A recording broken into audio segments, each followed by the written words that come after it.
এই জাদুবিদ্যা সত্য। এবং এখনকার অনেক ভণ্ড যে কবিরাজগুলো বের হয়েছে, এরা জিনকে তাবে করে নিয়ে এই জিনদের মধ্য দিয়ে মানুষের মধ্যে জাদু ছড়িয়ে দিয়েছে, এবং এর ফলশ্রুতিতে বহু পরিবার ধ্বংস হয়ে যাচ্ছে। এই জাদুবিদ্যা সত্য। আরও একটা জিনিস সত্য, নবী সাল্লাল্লাহু আলাইহি ওয়াসাল্লাম বলেছেন ইন্না আইনাল হক, চোখের নজর সত্য। নবী করিম সাল্লাল্লাহু আলাইহি ওয়াসাল্লাম বলেছেন চোখের বদনজর সত্য। এই যে আমরা বলি ফেসবুকে এত বেশি ছবি দিয়েন না ভাই, ছবি তুলেন না, ছবি তুলেন না, বারবার যে বলি নিষেধ করি, কারণ কি জানেন? একটাই কারণ, বিকজ চোখ লাগাটা সত্য।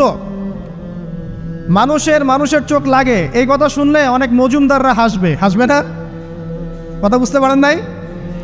কিন্তু এটা সত্য, কারণ নবী করিম সাল্লাল্লাহু আলাইহি ওয়াসাল্লাম যা বলেছেন সাদাকাল্লাহু ওয়া সাদাকা রাসূলুহুল কারীম, নবী যা বলেছেন, আল্লাহ যা বলেছেন চিরায়ত সত্য, এর বাইরে কোনো সত্য আছে? আচ্ছা দেখেন, আমি বললাম যে জাদুবিদ্যা সত্য। এই জাদুবিদ্যার চর্চা মানুষ করে, এখনও করে, এবং এই জাদু দিয়ে মানুষের ক্ষতি করার জন্য জিনের প্রয়োজন হয়, দুষ্ট জিন। এই জিনগুলোকে মানুষ তাবে করে মানুষের ক্ষতি করার চেষ্টা করে। দেখবেন এখন গ্রামে গঞ্জে শহরে সব জায়গায় ছড়িয়ে পড়েছে না? দেখবেন, খুব সতর্ক থাকবেন। আমি পরে সলিউশন বলছি আপনাদেরকে। আরেকটা বলেছি, নবী সাল্লাল্লাহু আলাইহি ওয়াসাল্লাম বলেছেন চোখের বদনজর এমন সত্য যে একটা উটকে এই রান্নার ডেকচির মধ্যে ঢুকাই ফেলতে পারে। আর একটা উট খুব সুন্দর ভালো, আপনি দেখছেন মাশাআল্লাহ বলেন নাই, নজর লেগেছে, উটটা মারা গেছে দেন, তারপর তাকে জবাই করে খেয়ে ফেলতে হয়েছে। একজন সাহাবী গোসল করছিলেন, গোসল, এটা হাদিস সহিহ, এই যে আলেম ওলামা যারা আছেন তারা জানেন যে এই হাদিস সহিহ। একজন সাহাবী গোসল করছেন, তার গায়ের চামড়াটা খুব সুন্দর ছিল, একদম স্কিনটা অনেক সুন্দর থাকে না এমন কিছু মানুষ? আচ্ছা, এখন আরেকজন সাহাবী এই গোসল দেখছেন দূর থেকে, দেখে বলছেন যে কি চমৎকার তার শরীরের রংটা, যেন কুমারী নারীর মতো, অনেকটা এমন একটা কথা তিনি বলেছিলেন। সাথে সাথে এই সাহাবী অজ্ঞান হয়ে পড়ে গেছে। কোন সাহাবী? যিনি গোসল করছিলেন। এটার আপনি কোনো ব্যাখ্যা দিতে পারবেন না তো, এখানে কোনো সায়েন্স দিয়ে বা মেডিকেল সায়েন্স দিয়ে আপনি কোনো ব্যাখ্যা করতে পারবেন না। একটা ব্যাখ্যা দিতে পারেন, কিন্তু কেন সেটা হলো সেটা আপনি অ্যান্সার খুঁজে পাবেন না। তো নবী সাল্লাল্লাহু আলাইহি ওয়াসাল্লামের কাছে নিয়ে যাওয়া হলো তাকে। তিনি বললেন যে এই ব্যক্তির ব্যাপারে কি কেউ ভালো মন্দ কিছু বলেছিল? তখন একজন সাহাবী বলেন হ্যাঁ, অমুকে বলেছে এর স্কিনটা অনেক সুন্দর, তোকে ডেকে নিয়ে আসুন। ওকে ডেকে আনা হলো। ডেকে আনার পর নবীজি তাকে অনেক শাসালেন, তোমরা তোমাদের ভাইদেরকে কি মেরে ফেলতে চাও? তখন এই সাহাবী তো অবাক, আমি আবার কখন মারতে চাইলাম ইয়া রাসূলুল্লাহ? আমি তো মারতে চাই নাই, আমি তো খালি বলেছি যে তার গায়ের রংটা অনেক সুন্দর। তখন তিনি বললেন, কেন তুমি সুবহানাল্লাহ বললে না, কেন তুমি মাশাআল্লাহ বললে না? যখন মাশাআল্লাহ বলবেন, সুবহানাল্লাহ বলবেন, নজরটা লাগবে না। আর যখন আপনি মাশাআল্লাহ বলবেন না, সুবহানাল্লাহ বলবেন না, দেখবেন নজর লেগে গেছে। আপনি বিশ্বাস করেন ব্যবসা খুব ভালো চলছে, মানুষ বললো যে বাহ তোর তো ব্যবসা হেভি, লালে লাল শাহজালাল, ঠিক আছে, দেখবেন আপনার কেনা বেচা বন্ধ হয়ে গেছে। এরকম হবে, আমার কথাটা বিশ্বাস করেন। এটা কিন্তু সায়েন্স প্রমাণ করতে পারবেন না, আল্লাহ এবং তার রাসূল বলেছেন, তার উপরে কোনো সত্য নেই। আছে সূরা কাহফ 29 নম্বর আয়াত পড়ে দেখেন, আল্লাহ পাক বলছেন ওয়াকুলিল হাক্কু মির রাব্বিকুম, সত্য সেটাই যা তোমার রবের পক্ষ থেকে আসে। ফামান শাআ ফালইউমিন, যার ইচ্ছা হয় বিশ্বাস করুক, ওয়ামান শাআ ফালইয়াকফুর, যার ইচ্ছা হয় সে অস্বীকার করুক। এই কারণে আমরা বলি ফেসবুকে এত বেশি ছবি দেওয়া, এই আই ওয়াশ করা, এই যে শোডাউন করা, হ্যাঁ, ইসলামের কিছু কাজ করলেন একদম মানুষকে না দেখাইতে পারলে ঘুম হচ্ছে না, এগুলো বন্ধ করেন, এগুলো বন্ধ করে দেন আল্লাহর ওয়াস্তে। অফলাইনে কাজ করেন, নিজেকে গোপন করার চেষ্টা করেন। যত বেশি মানুষের কাছে নিজেকে এক্সপোজ করবেন, কাজের বরকত কমে যাবে, কাজের বরকত কমে যাবে, চোখ লাগবে, নজর লাগবে। এবং চোখ লাগা বদ নজরে বহু আলেম আস্তে আস্তে মাঠ থেকে মাইনাস হয়ে গেছে না? যায় নাই? এখন কি আলেমদের সংখ্যা বেশি না কম? যত দিন যাবে আলেমের সংখ্যা আরও কমে যাবে। নবীজি বলেছেন আলেমদের সংখ্যা কমতে থাকবে, মানুষ জাহেলদেরকে আলেম বানিয়ে নেবে। তো প্রিয় ভাইরা, জাদুবিদ্যা সত্য, চোখের বদনজর সত্য, রাতের এই অনিষ্টগুলো সত্য, রাতের বেলা অনেক ক্ষতি আছে। এই জন্য নবীজি বলছেন বাচ্চাদেরকে বাইরে বের করো না, এবং তোমরাও রাত যখন গভীর হবে তখন এদিক ওদিক ঘোরাফেরা করো না। দেখবেন রাত যত গভীর হয় আমাদের শহরগুলো তত জীবিত হয়, তাই না? তাই না? রাত যত গভীর হচ্ছে শহর তত জীবিত হয়। চায়ের দোকানে আড্ডা বেশি, ওই সিনেমা দেখছে, টিভি দেখছে, ক্যারাম খেলছে, লুডো খেলছে, ঘুম নাই। ঘুম কখন? ফজরের আগে আগে। ফজরের নামাজ কিন্তু নাই, ফজরের ঠিক আগে আগে, আবার ওই যে জোহরের নামাজের সঙ্গে উঠতেছে। এখন আমাকে বলেন, এরকম জেনারেশনকে দিয়ে কি আসলে ইসলামের কোনো খেদমত হবে? আচ্ছা, নবীজি রাতের বেলা আর্লি ঘুমাতেন, আল্লাহ পাক আমাদের সবাইকে তাড়াতাড়ি ঘুমানোর তৌফিক দান করুন। হ্যাঁ, আপনি ইলম চর্চা করলে রাত জেগে থাকতে পারেন, আপনি যদি জ্ঞান চর্চা করেন রাত জাগতে পারেন, আপনি কোনো গবেষণা করছেন, নামাজ পড়ছেন বা কোরআন হিফজ করছেন, আপনি রাতের আর্লি উঠবেন, এটা আলাদা বিষয়। কিন্তু কমনভাবে আমাদের এই যে ফেসবুক, ইউটিউবিং ইত্যাদিতে আমরা লিপ্ত থাকি, সারা রাতটা কাটাই আড্ডাবাজি করে, এগুলো বন্ধ করতে হবে। এগুলো বন্ধ না করলে ফিজিক্যালি আমরা মানে সুস্বাস্থ্যের অধিকারী হতে পারবো না। সারা দিনটা আমাদের একটা কি বলবো অলসতার ভাবে যাবে এবং দিনের বেলা কাজগুলো ব্যাহত হবে। এতে করে আমাদের উম্মার এই পুরো বড় যে তরুণ প্রজন্ম আছে এদেরকে আপনি সম্পদে পরিণত করতে পারবেন না। তাই এই সিস্টেমটা চেঞ্জ করা দরকার। নবীজি রাতের বেলা এই সূরা বাকারার শেষে 3টা আয়াত তেলাওয়াত করতেন, আমরা করবো ইনশাআল্লাহ। ইনশাআল্লাহ। আরেকটা আমল বলে দেই, নবী করিম সাল্লাল্লাহু আলাইহি ওয়াসাল্লাম রাতের বেলা সূরা মুলক তেলাওয়াত করতেন। কোন সূরা এটা? কোন সূরা? তাবারাকাল্লাযী বিয়াদিহিল মুলক। কয়টা আয়াত আছে? 30টা আয়াত আছে। নবীজি বলেছেন সাল্লাল্লাহু আলাইহি ওয়াসাল্লাম যে এই সূরা আপনাকে কবরের আযাব থেকে বাঁচাবে ইনশাআল্লাহ। কবরের আযাব থেকে তো ভাই বাঁচা খুব সহজ নাকি? আমাদের মধ্যে এমন কেউ নাই, শোনেন, আমাদের মধ্যে এমন কেউ নাই আলেম জালেম মুফতি মুহাদ্দিস রাজনৈতিক নেতা পলিটিশিয়ান বিরোধী দল জাতি তারপরে যে সরকার দল যে আছে না কেন কবরের শাস্তি ফেস করবে না এমন একটা মানুষ নাই, কেউ নাই পৃথিবীতে। এই যে আপনি দেখছেন ওই যে কি ইসরায়েলের প্রধানমন্ত্রী, ওই রাশিয়ার প্রধানমন্ত্রী, ওই চায়নার সভ্যতা, পশ্চিমা সভ্যতা, এমন কেউ নাই পৃথিবীতে এখন যাকে কবরের শাস্তি ভোগ করতে হবে না। আছে? সবচেয়ে লঘু শাস্তি মানে লঘু চাপ, এটা বলতে গেলে আসলে আমি ভাষা হারায় ফেলি। তারপরে বলছি আল্লাহ পাক আমাদের সবাইকে হেফাজত করুন, আমিন। একজন সাহাবীর নাম সাদ বিন মুয়াজ। কি নাম? নবী করিম সাল্লাল্লাহু আলাইহি ওয়াসাল্লামের সাথে একদম ডান হাত হয়ে যুদ্ধ করেছেন দীর্ঘদিন। বদর তিনি বীর সেনা, উহুদের বীর সেনা, ঠিক আছে। খন্দকের যুদ্ধেও বীর বিক্রমে যুদ্ধ করেছেন। তিনি আনসার সাহাবী, একদম মদিনার নেতা সাহাবী। সব সাহাবী কিন্তু একরকম নন, কেউ ছিলেন নেতৃস্থানীয় সাহাবী, তিনি ছিলেন একজন নেতৃস্থানীয় সাহাবী, ঠিক আছে। সাদ বিন মুয়াজ নবী করিম সাল্লাল্লাহু আলাইহি ওয়াসাল্লাম এত ভালোবাসতেন তাকে, এত ভালোবাসতেন যে তাকে নিজের মনে করতেন যে সাদ বিন মুয়াজ আনসাররা আমার নিজের। চারটাখানি কথা। এই সাহাবীর খন্দকের যুদ্ধে এই যে হাতের এই দিকে সম্ভবত হাতের এই রগের মধ্যে একটা তীর এসে লাগে এখানে, এবং তীরটা তিনি বের করতে গিয়ে রক্তটা ছিঁড়ে যায়। এরপর ফিনকি দিয়ে রক্ত বের হওয়া শুরু হয়। চিকিৎসা করে করে রক্ত বন্ধ করা যায় নাই, এবং এই রক্তের প্রবাহিত রক্তেই আল্লাহর ইচ্ছায় তিনি শাহাদাত বরণ করেন, তিনি ইন্তেকাল করেন। নবী করিম সাল্লাল্লাহু আলাইহি ওয়াসাল্লাম প্রচণ্ড ব্যথিত হন, মানে মনটা তার খুব নরম হয়ে যায় সাদ বিন মুয়াজ রাদিয়াল্লাহু আনহুর জন্য। তো এই সাহাবীর যখন জানাজার নামাজ পড়ানো হচ্ছে, নবীজি বলছেন 70,000 ফেরেশতা তার নামাজে অংশ নিয়েছে। আর এই সাহাবীকে যখন কবরে শোয়ানো হয়েছে, নবী করিম সাল্লাল্লাহু আলাইহি ওয়াসাল্লাম পরে জানিয়েছেন কবরের যে মৃদু চাপ, সাদ বিন মুয়াজ রাদিয়াল্লাহু আনহুর কবরেও সেই মৃদু চাপ দেওয়া হয়েছে। আমি কি বুঝাতে পারলাম ভাই? আমাদের কোনো দাম আছে এখনকার পলিটিশিয়ানদের কোনো দাম আছে? এখনকার সমাজ নেতার কোনো দাম আছে? এখনকার সুদখোরদের কোনো দাম আছে? এই ঘুষখোর দুর্নীতিবাজদের কোনো দাম আছে? আমরা যারা কাঠমোল্লা হয়ে আছি আমাদের কোনো দাম আছে? সাদ বিন মুয়াজ রাদিয়াল্লাহু আনহু যদি কবরের শাস্তি তাকে না ছাড়ে, প্রশ্নোত্তর পর্ব তাকে না ছাড়ে, আমরা পার পাবো?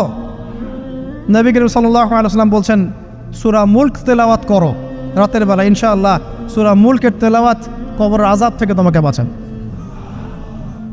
আর আমাদের তো ভাই কবরে সবাই সাথে যাবে না, গার্লফ্রেন্ড যাবে না, বাপ মা ভাই বোন সবাই যাবে না। একজন ব্যক্তি সুদ খাচ্ছে, জিজ্ঞাসা করে দেখেন কেন খায়, বলবে তার সন্তানের জন্য খায়, তার বউয়ের জন্য খায়, তার মা বাবাকে দেখতে হবে তাই খায়, তাই না? একজন ব্যক্তি ঘুষ খায়, বলবে আমার পরিবারের জন্য খাই। একজন দুর্নীতি করছে, পুকুর চুরি করছে, বলবে দুর্নীতি করছে আমার পরিবারের জন্য খাই, পরিবার ভালো থাকবে। সবার একই এক্সকিউজ যে পরিবার যেন ভালো থাকে, আমার সন্তানরা যেন ভালো থাকে, আগামী প্রজন্মের জন্য কিছু রেখে যেতে পারি, তাই না? এরকম একটা মানুষও কি আপনার সাথে কবরে যাবে? আর এই বোকা মানুষ কেন বোঝে না যে আপনার কবরে আপনাকেই যেতে হবে? তাহলে আপনি কি কারণে অন্যের কারণে নিজের পরকাল নষ্ট করছেন? অন্যের সুখের জন্য আপনি আপনার পরকাল নষ্ট করছেন। সুদ খাচ্ছেন, দিব্যি মায়ের সাথে জেনা করছেন। আপনাদের এলাকায় নাকি সুদের সমস্যা অনেক বেশি।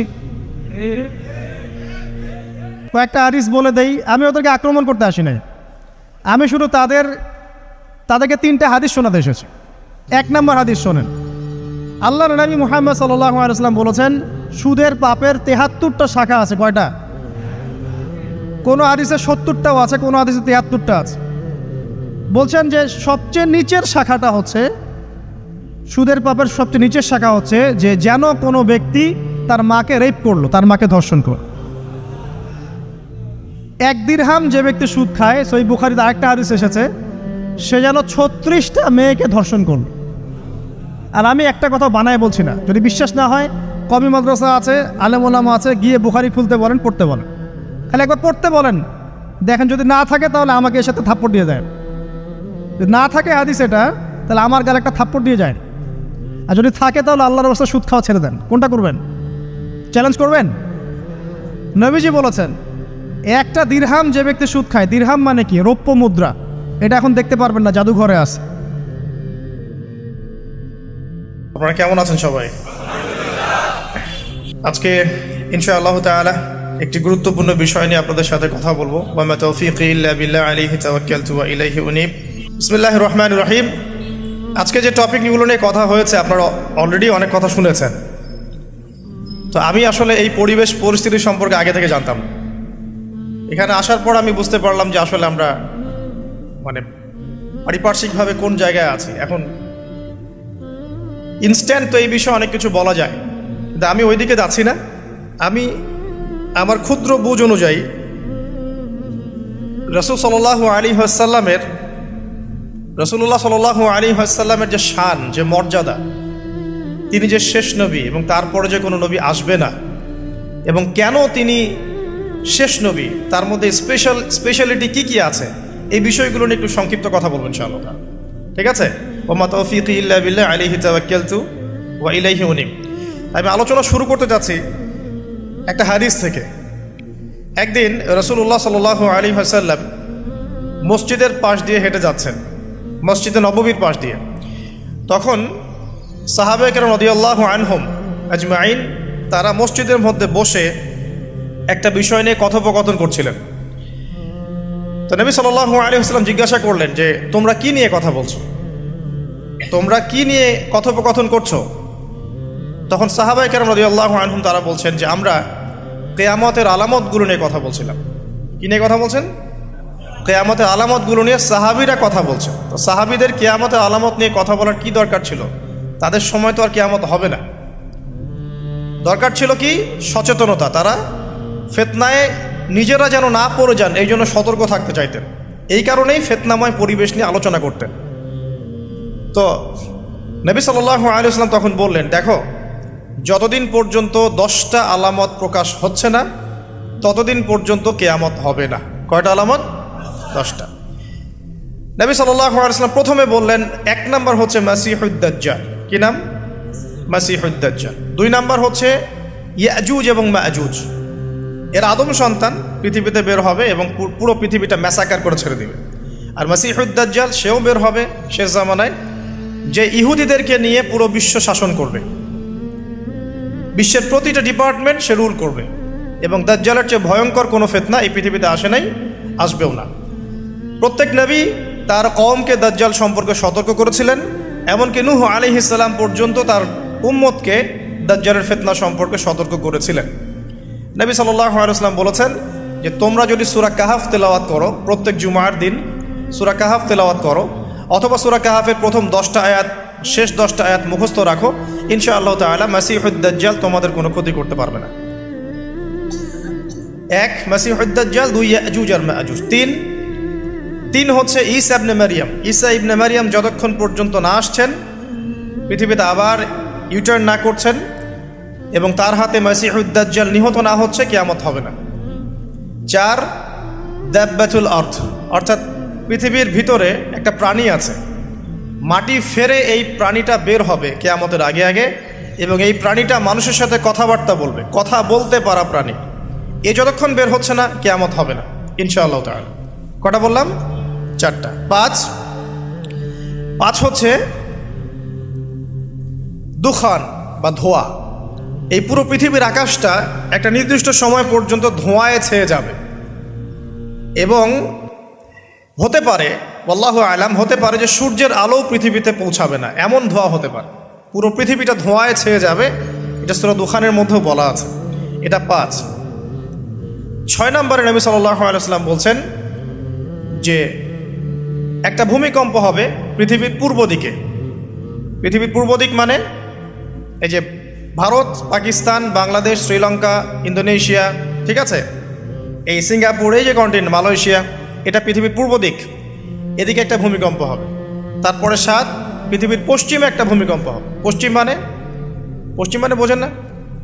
পশ্চিমা বিশ্ব না, সৌদি আরব না, পশ্চিমা বিশ্ব, ব্রিটেন, ফ্রান্স, জার্মানি, তারপরে যে রাশিয়ান কন্টিনেন্ট, হ্যাঁ, ইউক্রেন, এদিকে আপনার আমেরিকা, এই পুরো পশ্চিমা বিশ্ব, এখানে একটা ভূমিকম্প হবে বড়।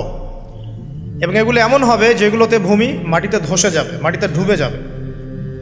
ভূমিকম্প না, ভূমিধস। 8, পৃথিবীর মাঝখানে মধ্যপ্রাচ্যে একটা ভূমিকম্প হবে, যেখানে আমাদের সো কল্ড আমিরুল মুমিনিনরা থাকে, যারা আমেরিকা এবং ইসরায়েলের বন্ধু, এদের এখানে একটা ভূমিকম্প হবে ইনশাআল্লাহ। আর 9, ইয়েমেন থেকে একটা আগুন বের হবে। ইয়েমেন থেকে একটা আগুন বের হবে, যে আগুন মানুষকে হাসরের মাঠের দিকে তাড়িয়ে নিয়ে আসবে।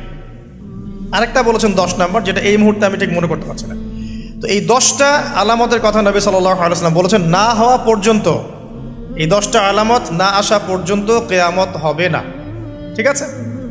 আচ্ছা, এখন এই 10টার মধ্যে সবচেয়ে বড়টা কি? সবচেয়ে বড়টা হচ্ছে মাসিহুদ দাজ্জাল। সবচেয়ে বড়টা কি? 10 নম্বরটা মনে পড়েছে, আলহামদুলিল্লাহ। সূর্য উঠবে পশ্চিম দিক থেকে। সূর্য উঠবে পশ্চিম দিক থেকে, তাহলে আর সময় নাই, পৃথিবীর সময় শেষ। এই 10টা মনে থাকবে? আসেন বলি। প্রথমে কি? দাজ্জাল। তারপরে ইয়াজুজ আর মাজুজ। 3 নম্বর ঈসা ইবনে মারইয়ামের প্রত্যাবর্তন। 4 নম্বর দাব্বাতুল আরদ, জমিন থেকে প্রাণী বের হয়ে কথা বলবে মানুষের সাথে। ঠিক আছে? 5 নম্বর কি বললাম? ধোঁয়া, দুখান। ঠিক আছে? 6, 7, 8, 3টা ভূমিকম্প, পূর্ব দিকে একটা, পশ্চিমে একটা, পৃথিবীর মাঝখানে একটা। 9 নম্বর ইয়েমেনের নাম শুনেছেন? ওই যে যেখানে সৌদিরা বোম মারছে আর কি, ইয়েমেনের বাচ্চাদেরকে বোম মেরে হত্যা করছে না, জানেন না খবর? তো ওই ইয়েমেনের ছোট ছোট বাচ্চারা শিয়া সুন্নির কি বোঝে আমার বুঝে আসে না। ওই ছোট ছোট বাচ্চাগুলো শিয়া সুন্নির কি বোঝে আমার বুঝে আসে না। আমেরিকার টাকা খেয়ে এরা ঠিকই বোম মারছে কেন? আর এই বোমগুলো তো এরা তৈরি করতে পারে না, আমেরিকার কাছ থেকে কিনে নেয়। তো ওই ইয়েমেন থেকে আগুন বের হবে, সেই আগুন মানুষকে হাসরের মাঠের দিকে তাড়িয়ে নিয়ে আসবে। এবং 10, যেটা বললাম, সূর্য উঠবে পশ্চিম দিক থেকে, তখন তওবার দরজা বন্ধ হয়ে যাবে, তওবা আর করেও লাভ হবে না। 2টা সময় তওবা করে লাভ নাই। একটা হচ্ছে মৌতের যন্ত্রণা শুরু হয়ে গেলে, মৃত্যুর যন্ত্রণা শুরু হয়ে গেলে, আগে পা থেকে শুরু হয়ে আস্তে আস্তে গলার দিকে আসে।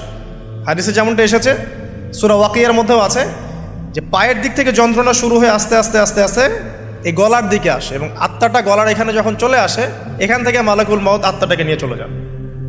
এবং চোখ দিয়ে তাকিয়ে থাকে মানুষ। রুহটা চলে গেলে মানুষ চোখ দিয়ে তাকিয়ে থাকে, দেখবেন এই কারণে মৃত ব্যক্তি তাকিয়ে থাকে, চোখ খোলা থাকে। এবং তখন আসমান থেকে সিঁড়ি নামিয়ে দেওয়া হয়, ওই সিঁড়িতে করে আত্মা চলে যাচ্ছে, ও তাকিয়ে দেখে যে আত্মা চলে যাচ্ছে। এবং মানুষ মারা যাওয়ার পরে চোখ জীবিত থাকে অনেকক্ষণ।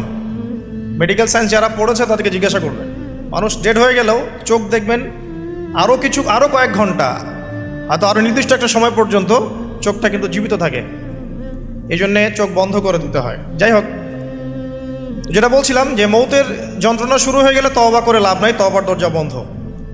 আর পশ্চিম দিক থেকে সূর্য উঠে গেলে তওবা করে লাভ নাই, তওবার দরজা বন্ধ। তো এই 10টার মধ্যে সবচেয়ে বড়টা হচ্ছে মাসিহুদ দাজ্জাল। কেন বড়? কারণ নবী সাল্লাল্লাহু আলাইহি ওয়াসাল্লাম নিজে বলেছেন যে পৃথিবীর ইতিহাসে আদম আলাইহিস সালাম থেকে শুরু করে মুহাম্মদ সাল্লাল্লাহু আলাইহি ওয়াসাল্লাম পর্যন্ত এই যে লক্ষ লক্ষ নবী রাসূল এসেছেন, পৃথিবীর এই যে শত লক্ষ বছরের হিস্ট্রি, এর মধ্যে দাজ্জালের চেয়ে ভয়ঙ্কর কোনো ফিতনা আসে নাই। নবী সাল্লাল্লাহু আলাইহি ওয়াসাল্লাম বলছেন, একজন মুমিন ব্যক্তি যদি দাজ্জালকে পেয়ে যায়, সে যেন তার সাথে সাক্ষাতের আকাঙ্ক্ষা না করে, কারণ সে তার সাথে সাক্ষাৎ করলে ঈমান হারা হয়ে যেতে পারে। সে এত বড় ফিতনা হবে, এত বিশাল ফিতনা হবে। এই যে ছোট্ট একটা ফিতনা, সুদ থেকে কি আমরা মুক্ত থাকতে পারছি? সবাই সুদের মধ্যে পড়ে যায় নাই? এই যে মেয়েদের ফিতনা, মেয়েদের যে ফিতনা, বেহায়াপনা, এখান থেকে কি আলেম জালেম কেউ বাকি আছে? সবাই ফিতনায় পড়ে যাচ্ছি আমরা। ফেসবুকে ঢুকবেন, আপনি না চাইলেও আপনাকে দেখা যাবে নগ্ন ছবি দেখতে আপনি বাধ্য হচ্ছেন। টিভি দেখতে বসবেন, আপনি না চাইলেও নগ্ন ছবি দেখতে আপনি বাধ্য হবেন। এই যে ফিতনা, বাঁচতে পারছি না, সুদ থেকে বাঁচতে পারছি না, বেহায়াপনা থেকে বাঁচতে পারছি না। পর্নোগ্রাফি থেকে কেউ বাঁচতে পারে? যে কেউ ফোন চালায় দেখবেন পর্নোগ্রাফির ছবি চলেই আসবে, নগ্ন ছবি চলেই আসবে। আলেম জালেম এভরিবডি আসবেই। তারপরে আপনার মাদক, এই মাদকের ফিতনা থেকে কি সবাই বেঁচে থাকতে পারছে? এরকম অনেক ফিতনা আছে যেগুলো থেকে মানুষ চাইলেও বাঁচতে পারছে না। আমরা হয়তো বাইরে দাড়ি টুপি পাগড়ি জুব্বা লাগিয়ে ঘুরছি ঠিকই, কিন্তু আমরা এরকম সামাজিক ফিতনাগুলো থেকে কেউই সেফ না। এই যে আপনাদের এলাকায় যে ফিতনাগুলো ছড়িয়ে পড়েছে, আস্তে আস্তে বাড়ছে না? এমন ফিতনা বেড়ে যাচ্ছে। তো এগুলো যদি আমাদেরকে গ্রাস করে ফেলতে পারে, তাহলে এই পৃথিবীর সমস্ত ফিতনা একসাথে করলেও দাজ্জালের ফিতনা সমান হবে না। আমি কি বোঝাতে পারছি?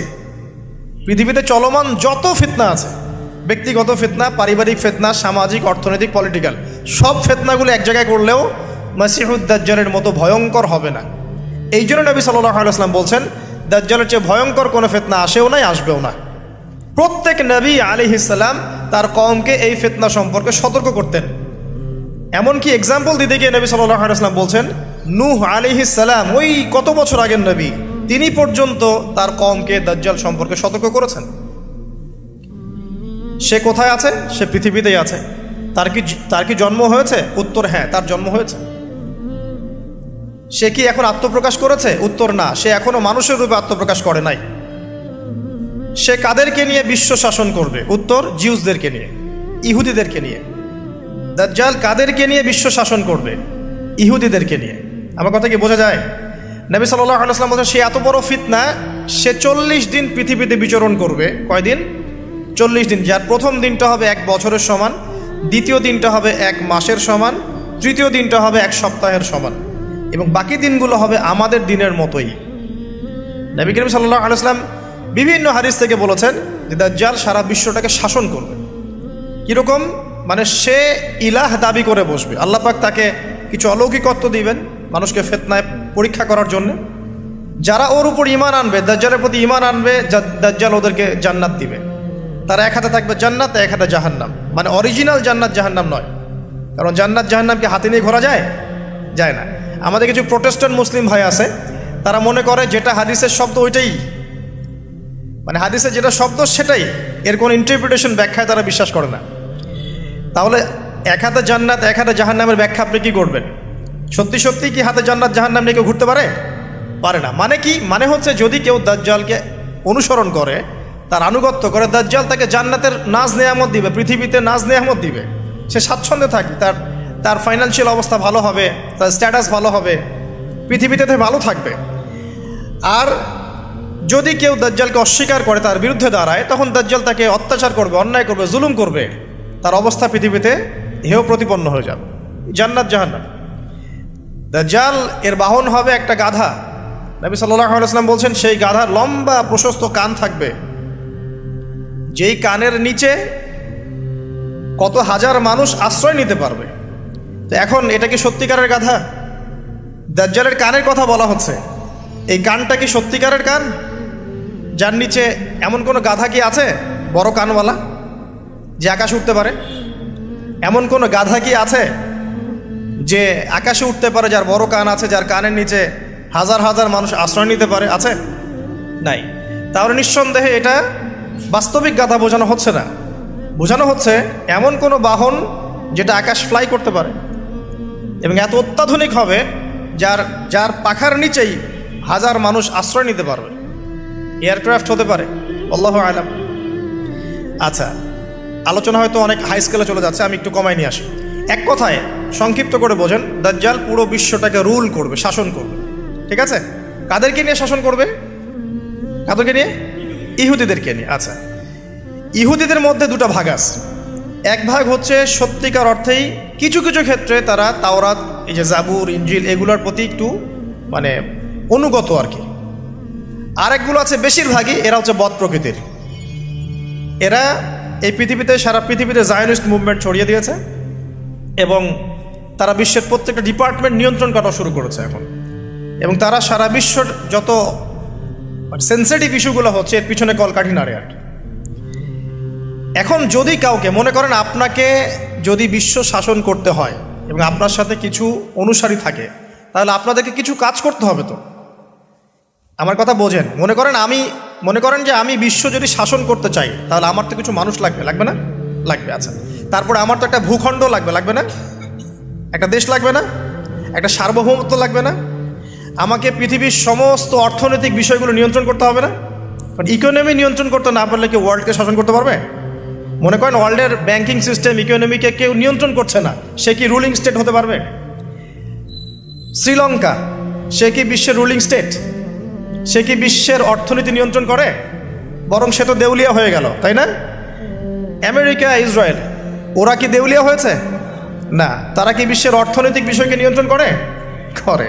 চায়না, তারা কি দেউলিয়া হয়েছে? তারা কি বিশ্বের অর্থনীতি নিয়ন্ত্রণ করতে পারে? পারে। তো এক কথায় বোঝেন, আপনাকে যদি রুল করতে হয় সারা ওয়ার্ল্ডকে, প্রথমত আপনার একটা ল্যান্ড লাগবে, একটা কিছু মানুষ লাগবে আপনার, এবং সেই মানুষগুলো রামসাম যদুমধু হলে হবে না, সেই মানুষগুলো হতে হবে সবচেয়ে বুদ্ধিদীপ্ত মানুষ, ট্যালেন্টেড মানুষ, যারা পৃথিবীর সব কিছু নিয়ন্ত্রণ করার যোগ্যতা রাখে। সায়েন্টিস্ট লাগবে আপনার ইকোনমিস্ট লাগবে, আপনার কলামিস্ট লাগবে, মিডিয়ার পার্সন লাগবে, পলিটিশিয়ান লাগবে, সূক্ষ্ম বুদ্ধিসম্পন্ন মানুষ লাগবে। এই মানুষগুলো কি তারা জোগাড় করতে পেরেছে? পশ্চিমা সভ্যতা পেরেছে? আচ্ছা, আর কি লাগবে? আপনার নির্দিষ্ট ভূখণ্ড লাগবে, এবং ভূখণ্ডটা স্বাধীন হতে হবে, কারো পরাধীন হলে চলবে না। ইসরায়েল কি স্বাধীন হয়েছে? ইহুদিরা কি রাষ্ট্র গঠন করেছে? করে নাই? আপনারা তো খবরই রাখেন না দেখি। ইহুদিরা কি রাষ্ট্র গঠন করে নাই? কত সালে বলেন? সুবহানাল্লাহ, এমনি হবে না। 1948-এ তো রাষ্ট্র গঠন তো অনেক আগেই হয়েছে। 1948-এ তো সে জানান দিয়েছে, কিন্তু রাষ্ট্র গঠন অটোম্যানদেরকে হারানোর পরেই হয়েছে।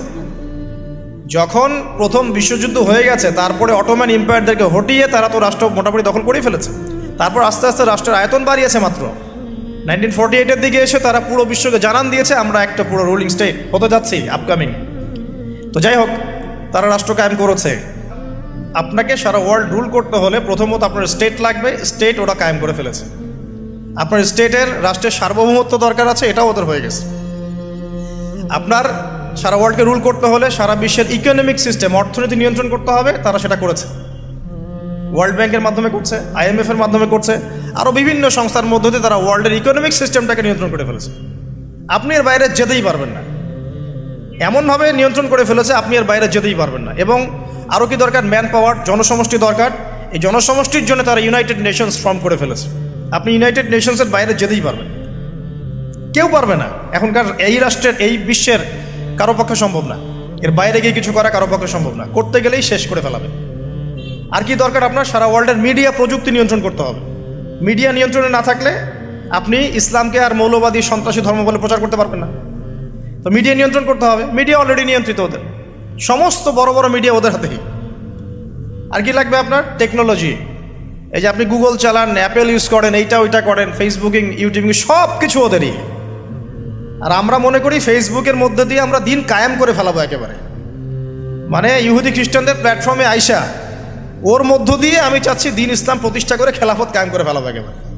কত বড় বোকা! এটা মাছ ধরার জাল বিষয় রেখে দিছে একটা। এগুলো হচ্ছে জাল, কারা কারা টোপ দেয় ওইটা ধরে টান দিবে ওরা। খেলে কথা হয়তো বুঝতে পারেন না, মাথার উপর দিয়ে যাচ্ছে, বুঝতে পারতেছি। কয়েকবার লেকচারটা দেখবেন ভিডিও ইউটিউবে, তারপরে বুঝতে পারবেন ইনশাআল্লাহ। এগুলো মাছ ধরার টোপ। জাল ফেলেন না আপনারা? বাঘ শিকার করার জন্য হরিণকে বিসর্জন দেয় না মানুষ, এগুলো সেই টোপ।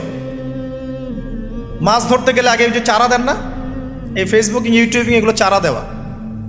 হ্যাঁ, এর মধ্যে কিছু কল্যাণকর দিক আছে, এটা ক্ষতির চেয়ে নিতান্তই কম, ক্ষতি বেশি।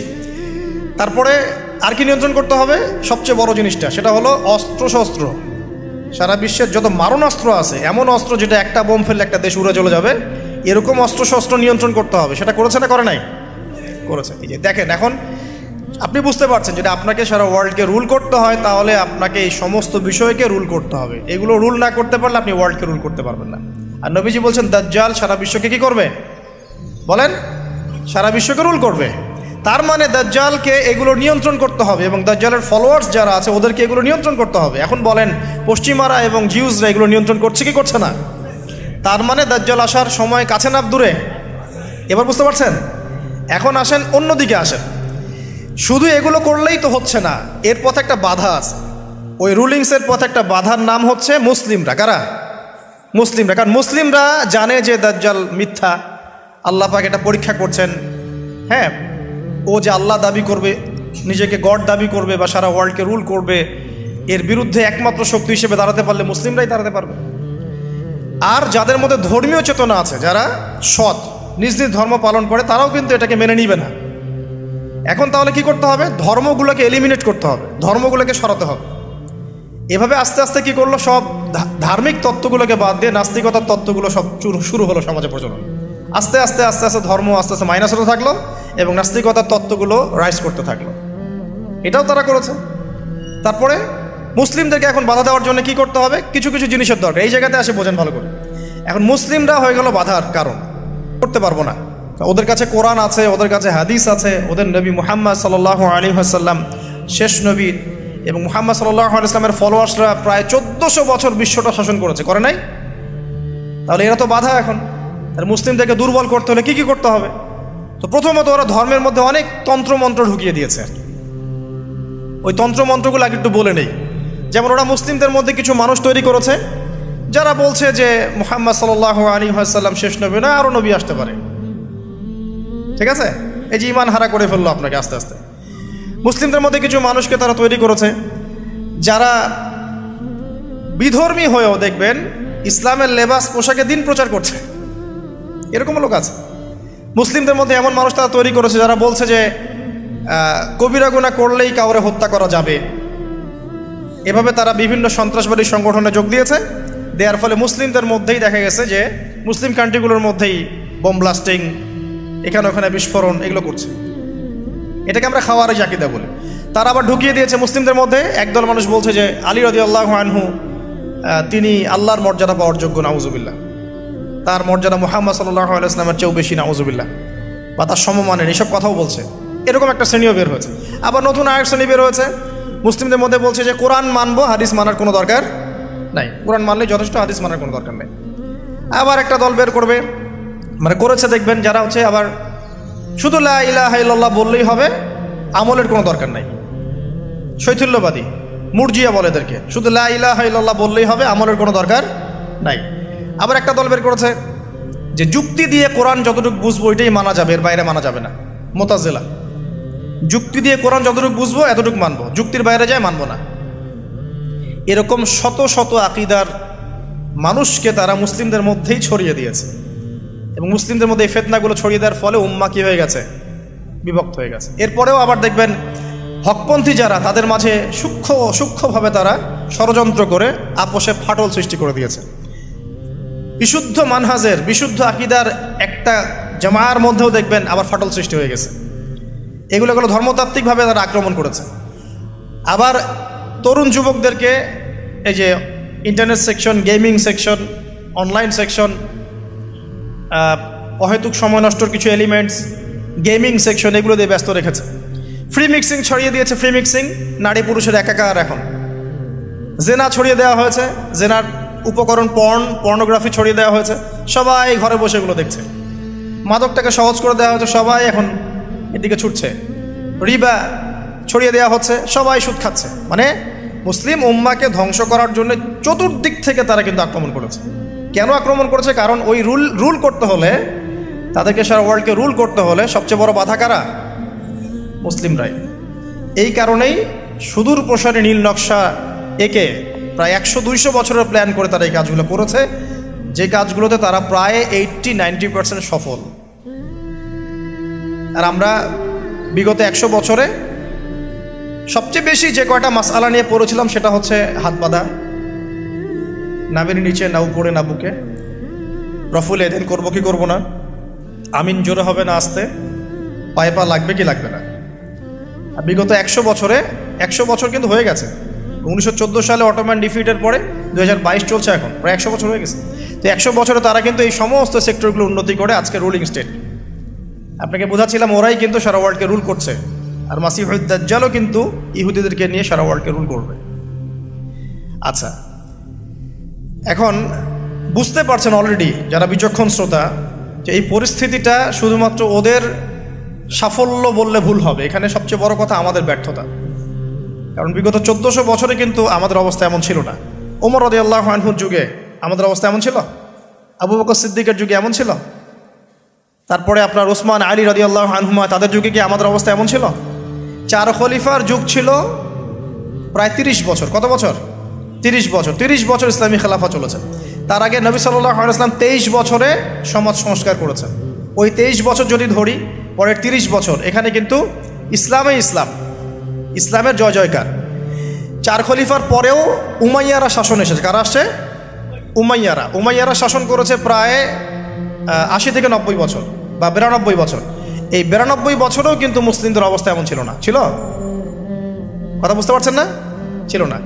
তারপরে শাসন এসেছে আব্বাসীয়রা শাসন করেছে প্রায় 550 বছর। কত বছর? কথা বলেন। প্রায় 550 বছর। এই 550 বছরেও মুসলিমদের অবস্থা এমন ছিল না যেমনটা এখন আজকে আছে। তারপরে ফাতিমি খেলাফত গিয়েছে, তুলুনি খেলাফত গিয়েছে, এদিকে মামলুকদের শাসন গিয়েছে, কর্ডোভার ইসলামিক খেলাফত গিয়েছে, মোগলরা চলে গেছে, উসমানীয়রা চলে গেছে। মুসলিমদের অবস্থা কিন্তু এমন ছিল না। এই হিস্ট্রিগুলো কয়জন জানো? এই 1400 বছর ইসলামের হিস্ট্রিগুলো কয়জন জানো? এই 1400 বছরে আমাদের অবস্থা কিন্তু এমন ছিল না। এখন বর্তমান সিচুয়েশন আর এই 1400 বছরের সিচুয়েশনকে আমরা মিলাতে পারছি না। করণীয় কি আপনার? কেন হলো এই অবস্থা? মানে কি করতে হতো বা কি করা উচিত? কেন হলো এই অবস্থা? মোটা দাগে কয়েকটা কথা হচ্ছে, আমরা বেশিরভাগই ইল্লা মাশা আল্লাহ, আমরা বেশিরভাগই কোরআন এবং সুন্নাহ থেকে দূরে সরে আসছি, 1 নাম্বার। 2 নাম্বার, আমরা বেশিরভাগই আমলের দিকে জোর যতটা না দিয়েছি, ইলম অর্জন, জ্ঞান অর্জনের দিকে অত বেশি জোর দেইনি। কথা বুঝতে পারছেন না মনে হয়? আমরা আমলের দিকে জোর দিচ্ছি না এমন না, আমল করতে চাই আমরা খুব, কিন্তু কোরআন সুন্নাহর গভীর জ্ঞান অর্জন করা এবং সমসাময়িক বিশ্বের জ্ঞানগুলো অর্জন করার দিকে আমরা কিন্তু খুব একটা ফোকাস করছি না। আবার অনেকে তো এখন পর্যন্ত এই যুগে এসেও জেনারেল শিক্ষাকে স্বীকৃতি দিচ্ছেন না। এই শিক্ষাটার দরকার আছে, কোরআন সুন্নাহর সাথে এই শিক্ষাটা অর্জন করলে বিশ্বকে এগিয়ে নেওয়া যাবে, আমরা তো স্বীকৃতি দিচ্ছি না। ইংরেজি শিখলে এখনও অনেকের চুলকানি হচ্ছে, না দরকার নাই, ম্যাথামেটিক্সের দরকার নাই, সায়েন্সের দরকার নাই, আইসিটির দরকার নাই, হ্যাঁ, আন্তর্জাতিক বিশ্ব সম্পর্কে জানার দরকার নাই, এগুলো কিন্তু আমরা এখনও ঢুকাচ্ছি না। ঢুকালেও খুব লো স্কেলে, যেটাতে খুব একটা কাজ হচ্ছে না। তো দেখেন, আমরা আমলের দিকে খুব ফোকাস করেছি ঠিকই, কিন্তু পরিপূর্ণ জ্ঞান অর্জনের কনস্ট্রাকটিভ সিলেবাসের দিকে আমরা কিন্তু সবাই ফোকাস করি নাই। বিগত 100 বছর আমরা পিছিয়ে আসছি এখানে। আবার যারা জেনারেল লাইনে পড়েছি আমরা বেশিরভাগ, তারা মাশাআল্লাহ 20-25 বছর পড়েছি, এখানে আবার আমরা ইসলামটা পাই নাই। এখানে ইসলাম থেকে আমরা আবার সরে আসছি।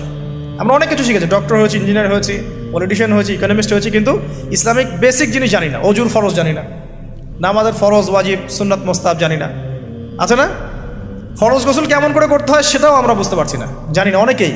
পরে যখন হেদায়েত আসে তখন আবার পড়াশোনা শুরু করি, তখন জানি। সিলেবাস ওয়াইজ আপনি পাচ্ছেন না। এখানে জ্ঞানের একটা দৈন্যতা আছে না, মেরুকরণ আছে না? এই জ্ঞানের মেরুকরণ হচ্ছে দায়ী, প্রথম কথা। তারপরে হচ্ছে কোরআন সুন্নাহ থেকে সরে আসা, 2 নাম্বার। 3 নাম্বার, আমল করেছে ঠিকই, কিন্তু পরিপূর্ণ আমলে আমরা বিশ্বাসী না অনেকেই। হ্যাঁ, যে আমলগুলো করলে কোনো সমস্যা হয় না সেগুলো করছি ঠিকই, যে আমলগুলো করলে সমস্যা হবে সেগুলো আবার করতে চাই না। কীরকম? নামাজ পড়লে কোনো সমস্যা নাই, আপনি নামাজ পড়বেন, তাসবিহ তাহলিল করবেন, হ্যাঁ, আপনি সময় লাগাবেন, ওকে ফাইন। কিন্তু সুদ নিয়ে কথা বললে বা সুদের এগেনস্টে কিছু করলে প্রবলেম, আপনি করতে যাচ্ছেন না। ওটা নিয়ে লেকচার দিলে আপনার চাকরি থাকবে না, আপনার ইমামতি থাকবে না।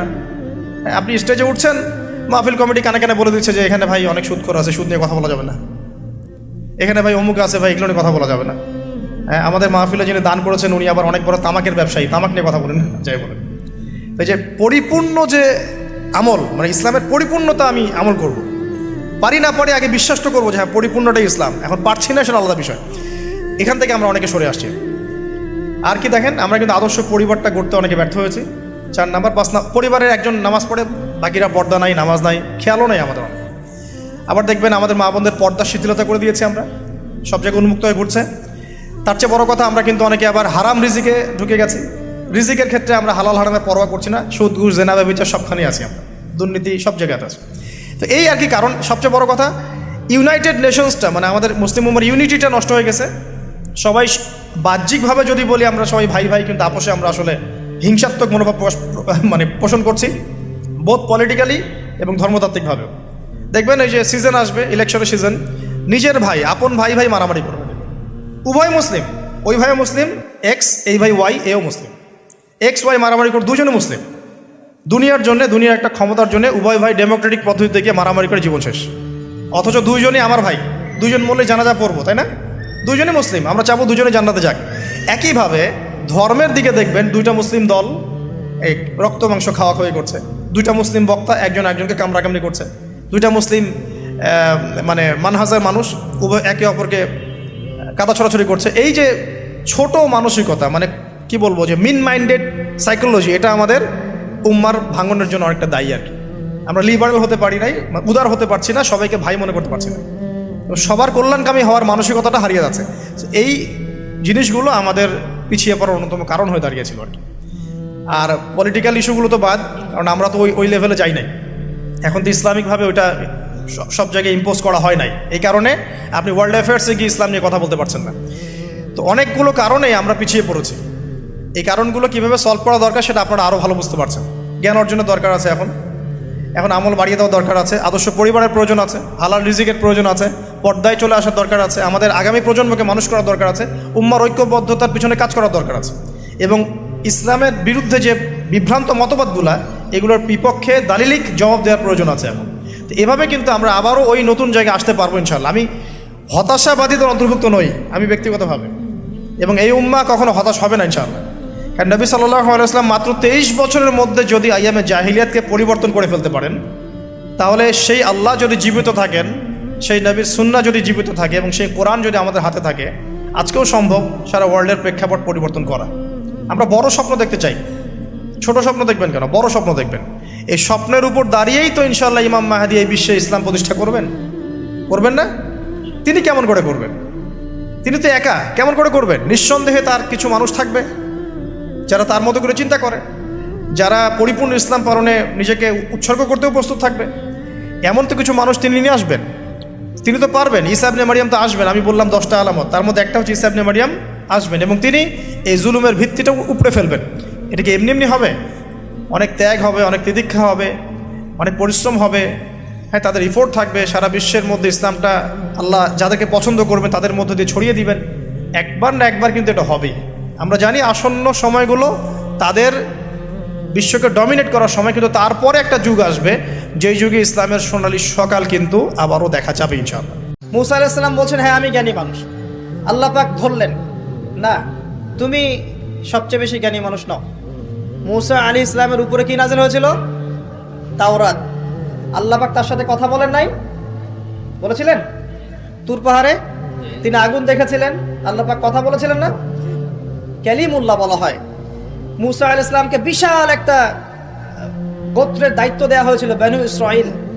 এবং কোরআন খুললে আপনি প্রত্যেকটা জায়গায় দেখবেন মুসা আর ফেরাউন, মুসা আর ফেরাউন, তাই নয় কি? এত বড় একজন জলিল এবং কাদের নবী, আল্লাহ পাক তাকে বলছেন, না তুমি সবচেয়ে জ্ঞানী মানুষ নও। তিনি প্রশ্ন করছেন, তাহলে কে সেই জ্ঞানী মানুষ? মাহফিল অ্যাপ, একজন মুসলিম হিসেবে মাহফিল অ্যাপ ব্যবহার করা আমাদের ইমানি দায়িত্ব। তিনি অস্থির হয়ে যাচ্ছেন, আল্লাহ আমি তার সাথে দেখা করতে চাই, I want to meet him, আমি তার সাথে দেখা করতে চাই। সে কোথায়? প্রয়োজনে তার সাথে দেখা করতে যদি আমাকে যুগ যুগ ধরে চলতে হয়, রাস্তায় হাঁটতে হয়, তাও হাঁটবো। কথা বুঝতে পারছেন?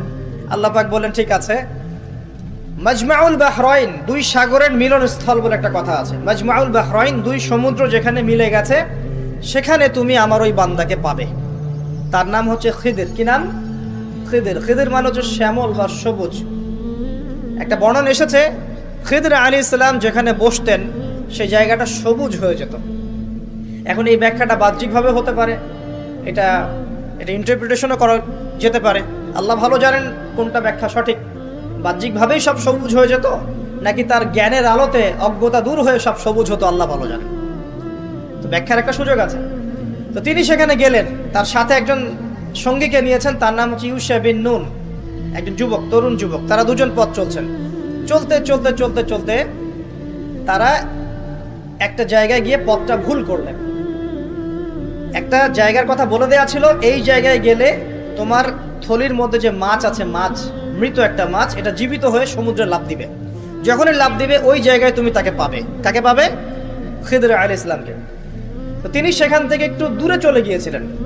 এই যে পথ তিনি ভুল করলেন কিছু দূর, এটা সূরা কাহফের মধ্যে আছে শেষের দিকে। আমি প্রত্যেকটা লাইন বাই লাইন পড়লে এখানে 12টা বাজবে। তো আমি ফিল করছি জিনিসটা এইভাবে যে জীবনে চলার পথে আমাদের গন্তব্য যদি ঠিক না থাকে তাহলে আমরা খুব সহজেই ক্লান্ত হয়ে পড়বো। আর আমার কথা কি বুঝতে পারছেন? জীবনে চলার পথে আমাদের গন্তব্য যদি ঠিক না হয় আমরা খুব সহজেই ক্লান্ত হয়ে পড়ব। আমাদের গন্তব্য কি? এই গন্তব্য যদি ঠিক না থাকে, যাদের গন্তব্য দুনিয়া, যাদের গন্তব্য বাড়ি গাড়ি, স্ট্যাটাস, প্রতিপত্তি, পলিটিক্যাল পাওয়ার, যাদের গন্তব্য হচ্ছে জাস্ট দুনিয়ার মোহ, তারা খুব সহজেই ক্লান্ত হয়ে পড়বেন। কিন্তু আল্লাহর পথে যারা পথযাত্রী, যাদের গন্তব্য জান্নাত, তারা কখনো ক্লান্ত হয় না। কখনো ক্লান্ত হয়? একবার শেষ বয়সে বৃদ্ধ হয়ে গেছে আলেম, বৃদ্ধ হয়ে গেছেন মুহাদ্দিস, মুফাসসির, এখনো দেখবেন যে সিংহের মতো বক্তব্য দিচ্ছে, দেখেন না? তো এই বিষয়টা আমি ফিল করেছি। সামনে যাই, তো তিনি তাকে পেলেন। যখন রাস্তা ভুল করেছেন তখন তার স্মরণ হচ্ছে, আরে মাছ তো নাই, মাছ কোথায় গেল? তখন ইউশা বিন নুন বলছেন, মাছ তো আগেই লাফ দিয়ে নদীতে সমুদ্রে চলে গেছে। তখন তিনি বলছেন, ওইটাই তো সেই জায়গা ছিল যেখানে তাকে পাওয়া যাবে, চলো। আবার তিনি ব্যাক করে সঠিক জায়গায় আসলেন। এবার তার গায়ে অনেক শক্তি।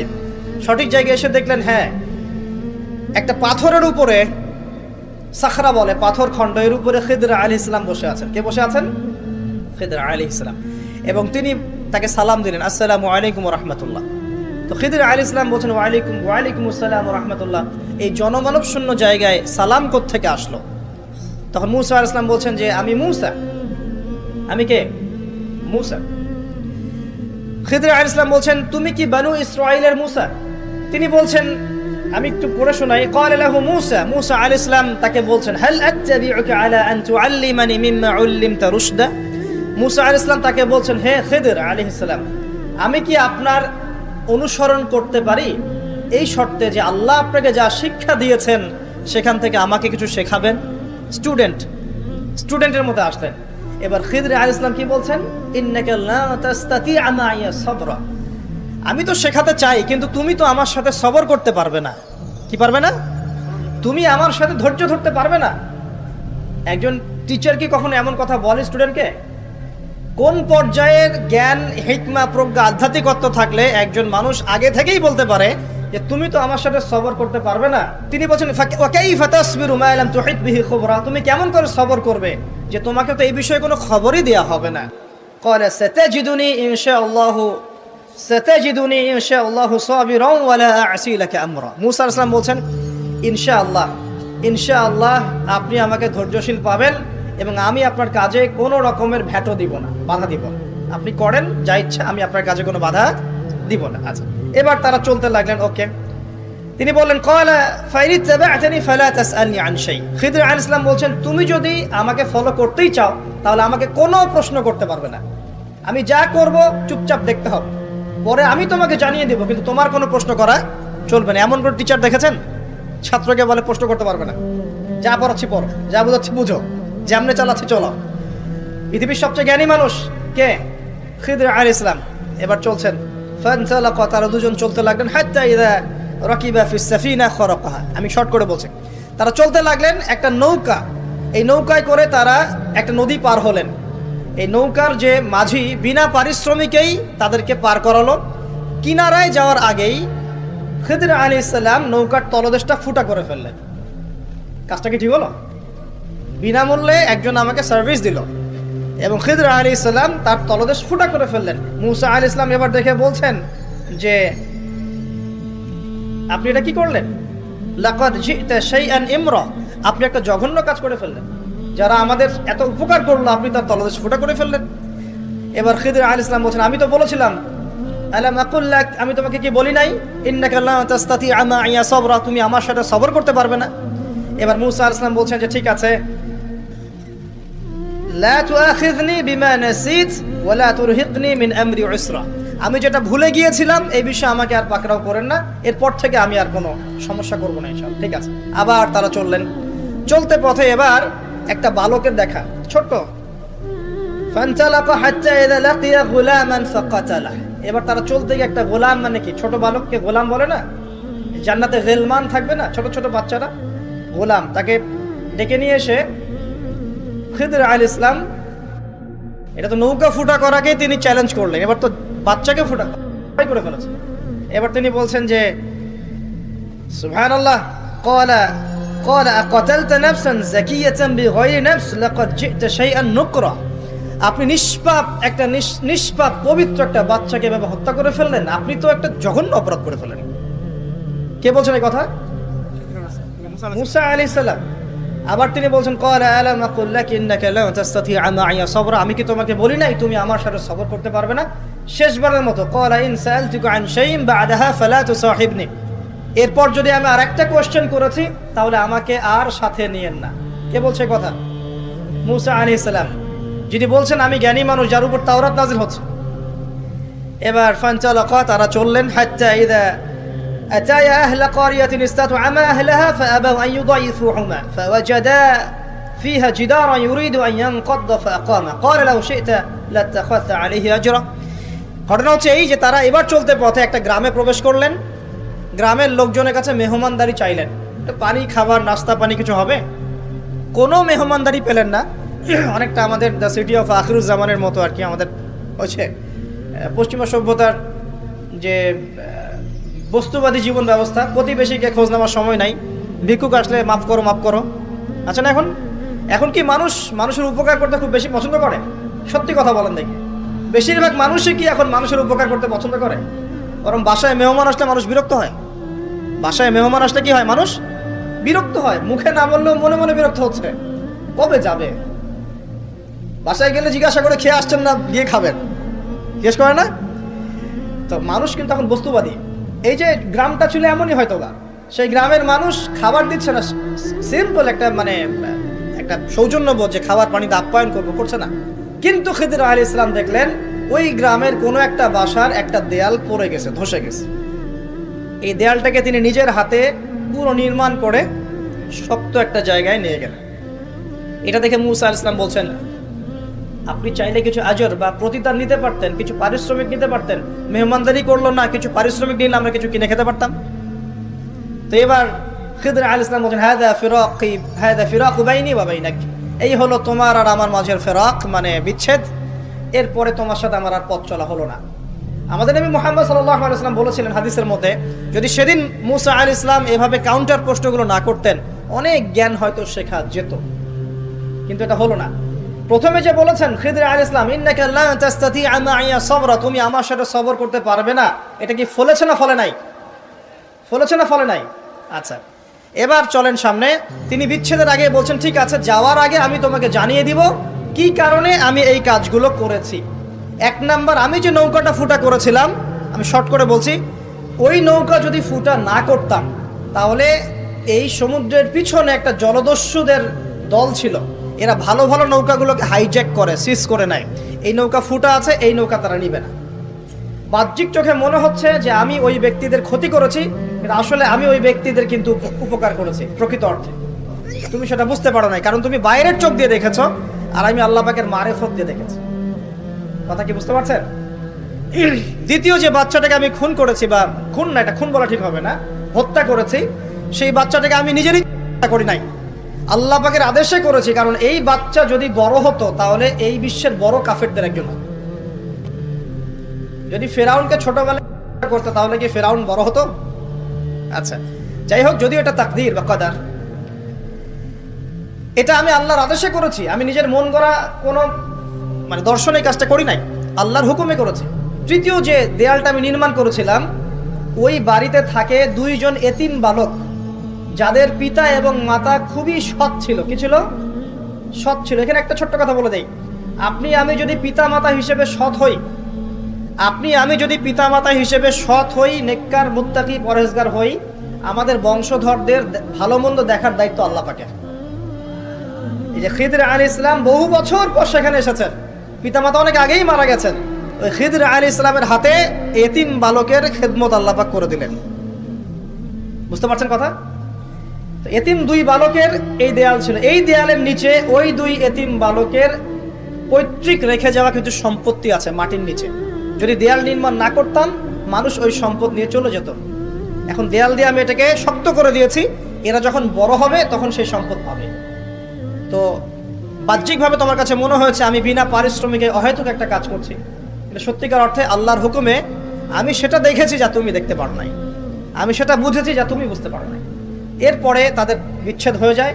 আমি আপনাকে একটু দেখাই যে এখানে দেখুন 3টা ক্ষেত্রেই মূসা আলাইহিস সালাম বাহ্যিকতাকে প্রাধান্য দিয়েছেন, কিন্তু খিদর আলাইহিস সালাম ইন্টারনাল আইজ বা আমরা যেটাকে বলি ইন্টারনাল অবজারভেশন, এটাকে প্রাধান্য দিয়েছেন। আপনি আর আমি যদি খিদর আলাইহিস সালামের মতো মুত্তাকি, পরহেজগার, জ্ঞানী, নিরহংকারী এবং বিনয়ী হতে পারি, কোরআন এবং সুন্নাহর মানদণ্ড চর্চা করে ইখলাস ঠিক রেখে, নিয়াত ঠিক রেখে শুধুমাত্র আল্লাহ পাকের সন্তুষ্টির জন্যে আল্লাহর পথে দাওয়াতের কাজ, মেহনতের কাজ, দিনের প্রচার প্রসারের কাজ করতে পারি, ইনশাআল্লাহ তাআলা আপনার যদি হৃদয়টা কলবুন সালিম হয়, কলবের মধ্যে নূর থাকে, আল্লাহর মারিফত থাকে, ইনশাআল্লাহ আপনি এমন কিছু দেখবেন যা সবাই দেখবে না, আপনি এমন কিছু শুনবেন সবাই শুনবে না, আপনি এমন কিছু উপলব্ধি করবেন যা সবাই করতে পারছে না। এখানে 3টা ক্ষেত্রেই খিদর আলাইহিস সালাম এমন কিছু দেখেছেন, বুঝেছেন যা মূসা আলাইহিস সালাম পারেন নাই। পৃথিবীর সবচেয়ে জ্ঞানী মানুষের এক্সাম্পল আপনাকে দিচ্ছি আমি। এই 3টা ঘটনা আপনি কি বুঝলেন? বাহ্যিকতা আর রিয়েলিটি, মানে যেটা দেখা যাচ্ছে বাহ্যিক চোখ দিয়ে, আর রিয়েলিটি বাস্তবতা এক জিনিস না। দেখেন খিদর আলাইহিস সালাম কিন্তু একদিনে একা একা হয়নি।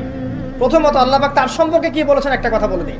আল্লাহ পাক বলছেন যে তিনি আল্লাহর একজন বান্দা ছিলেন, ফাওয়াজাদা আবদান, তিনি আল্লাহর একজন বান্দা ছিলেন, মিন ইবাদিনা, আল্লাহর বহু বান্দাদের মধ্যে তিনি একজন আল্লাহর বান্দা ছিলেন। কে? খিদর আলাইহিস সালাম। আতাইনাহু রাহমাতাম মিন ইনদিনা, খিদর আলাইহিস সালামকে আমি আমার পক্ষ থেকে রহমত দিয়েছিলাম। আল্লাহর পক্ষ থেকে কি দিয়েছেন আল্লাহ পাক? রহমত, দয়া। আপনি দয়ালু না হতে পারলে, আপনি যদি দয়ালু না হতে পারেন তাহলে আল্লাহর সেই মারিফত, নূর আর জ্ঞান পাবেন না। তো আগে মানুষের প্রতি, উম্মার প্রতি, সবার প্রতি দয়ালু হতে হবে। তো হ্যাঁ, সবাই আমার ভাই, সবাই আমার উম্মার অংশ, আমি সবার কল্যাণ চাই, কেউ আমার শত্রু নয়। একটা দয়ালু মনোভাব তো লাগবে আগে। নিজের আগে মনে করেন আমি হকের ডিলার, জান্নাতের ডিলার, তোমাদের লিজ লাগলে আসো নিয়ে যাও, তাহলে তো সমস্যা। মনের মধ্যে যদি হিংসার, বিদ্বেষ, পরশ্রী কাতরতার, অহংকারের এইসব বিষ বাষ্প পুষে রাখেন, তাহলে খিদর হবেন কিভাবে? নূর পাবেন কিভাবে? মারিফত অর্জন করবেন কিভাবে? আর হক বাতিল চিনবেনই বা কিভাবে? নিজে চিনবেন না, মানুষকে চেনাবেন কিভাবে? এই কারণে দেখবেন যে ওয়ার্ল্ড অ্যাফেয়ার্স নিয়ে কোনো কথা বললে বলে ভবিষ্যৎবাণী করছে, অথচ এটা বাস্তব বর্তমান, সেটা খেয়াল নাই। যেটা বাস্তব বর্তমান সেটাকে ভবিষ্যৎ মনে করছে। পুরো ওয়ার্ল্ডের ইকোনমিক সিস্টেম একটা ভয়ঙ্কর হুমকির মুখে আছে। বড় বড় যারা ইকোনমিক্সট এবং যারা মিলিটারি অ্যাফেয়ার্স নিয়ে পড়াশোনা করেন, তারা বলছেন যে এই বিষয়গুলো ওয়ার্ল্ডের সামনে দাঁড়িয়ে আছে। আর পড়াশোনা করে কোরআন সুন্নাহর জ্ঞানের সাথে এই যুগোপযোগী জ্ঞানগুলোকে একত্রিত করে যখন আমরা এগুলোর সলিউশন দেওয়ার চেষ্টা করছি, বলছে গণক, বলছে ভবিষ্যৎ বক্তা, বলছে অমুক তমুক। অথচ ইসলাম, আলেম ওলামা এবং যারা দিনের দায়ী, মোবাল্লেগ, তাদের কাছ থেকে জনগণ আসলে আশা করে কি? আপনারা কি আমাদের কাছে শুধু এটাই আশা করেন ওয়াজ মাহফিলের এখানে বসবো, সুবহানাল্লাহ বলা শেখাবো, আলহামদুলিল্লাহ পড়লে কত নাকি হয় এটাই শেখাবো, হ্যাঁ মাসলা মাসাইলগুলো শেখাবো, এতটুকুই যথেষ্ট? হাত বাঁধবেন কোথায়, রফুল ইয়াদান করবেন কি করবেন না, আমিন জোরে নাচতে, এগুলো নিয়েই কথা বলবো খালি? আমরা কি খালি এই আধ্যাত্মিকত্বের বিষয়গুলোই, ইবাদত বন্দেগীর জীবনের কথাগুলোই বলবো? ইসলামে কি ইকোনমিক কোনো সেকশন নাই? ইসলামে কি পলিটিক্স নাই? ইসলামে কি জিও পলিটিক্স নাই? ইসলামে কি অন্যান্য ফিলোসফিক্যাল থটসগুলো নাই? তাহলে যুগ এবং জিজ্ঞাসার সমাধান আপনারা আমাদের কাছে আশা করেন কি করেন না? যুগ এবং জিজ্ঞাসার যে সমাধান, এটা তো আপনার আলেম ওলামার কাছে আশা করবেন, তাই নয় কি? না কার কাছে আশা করবেন? কে দিবে আপনাকে সমাধান? এখন এই সমাধান দেওয়ার জন্য যোগ্যতা কি লাগবে?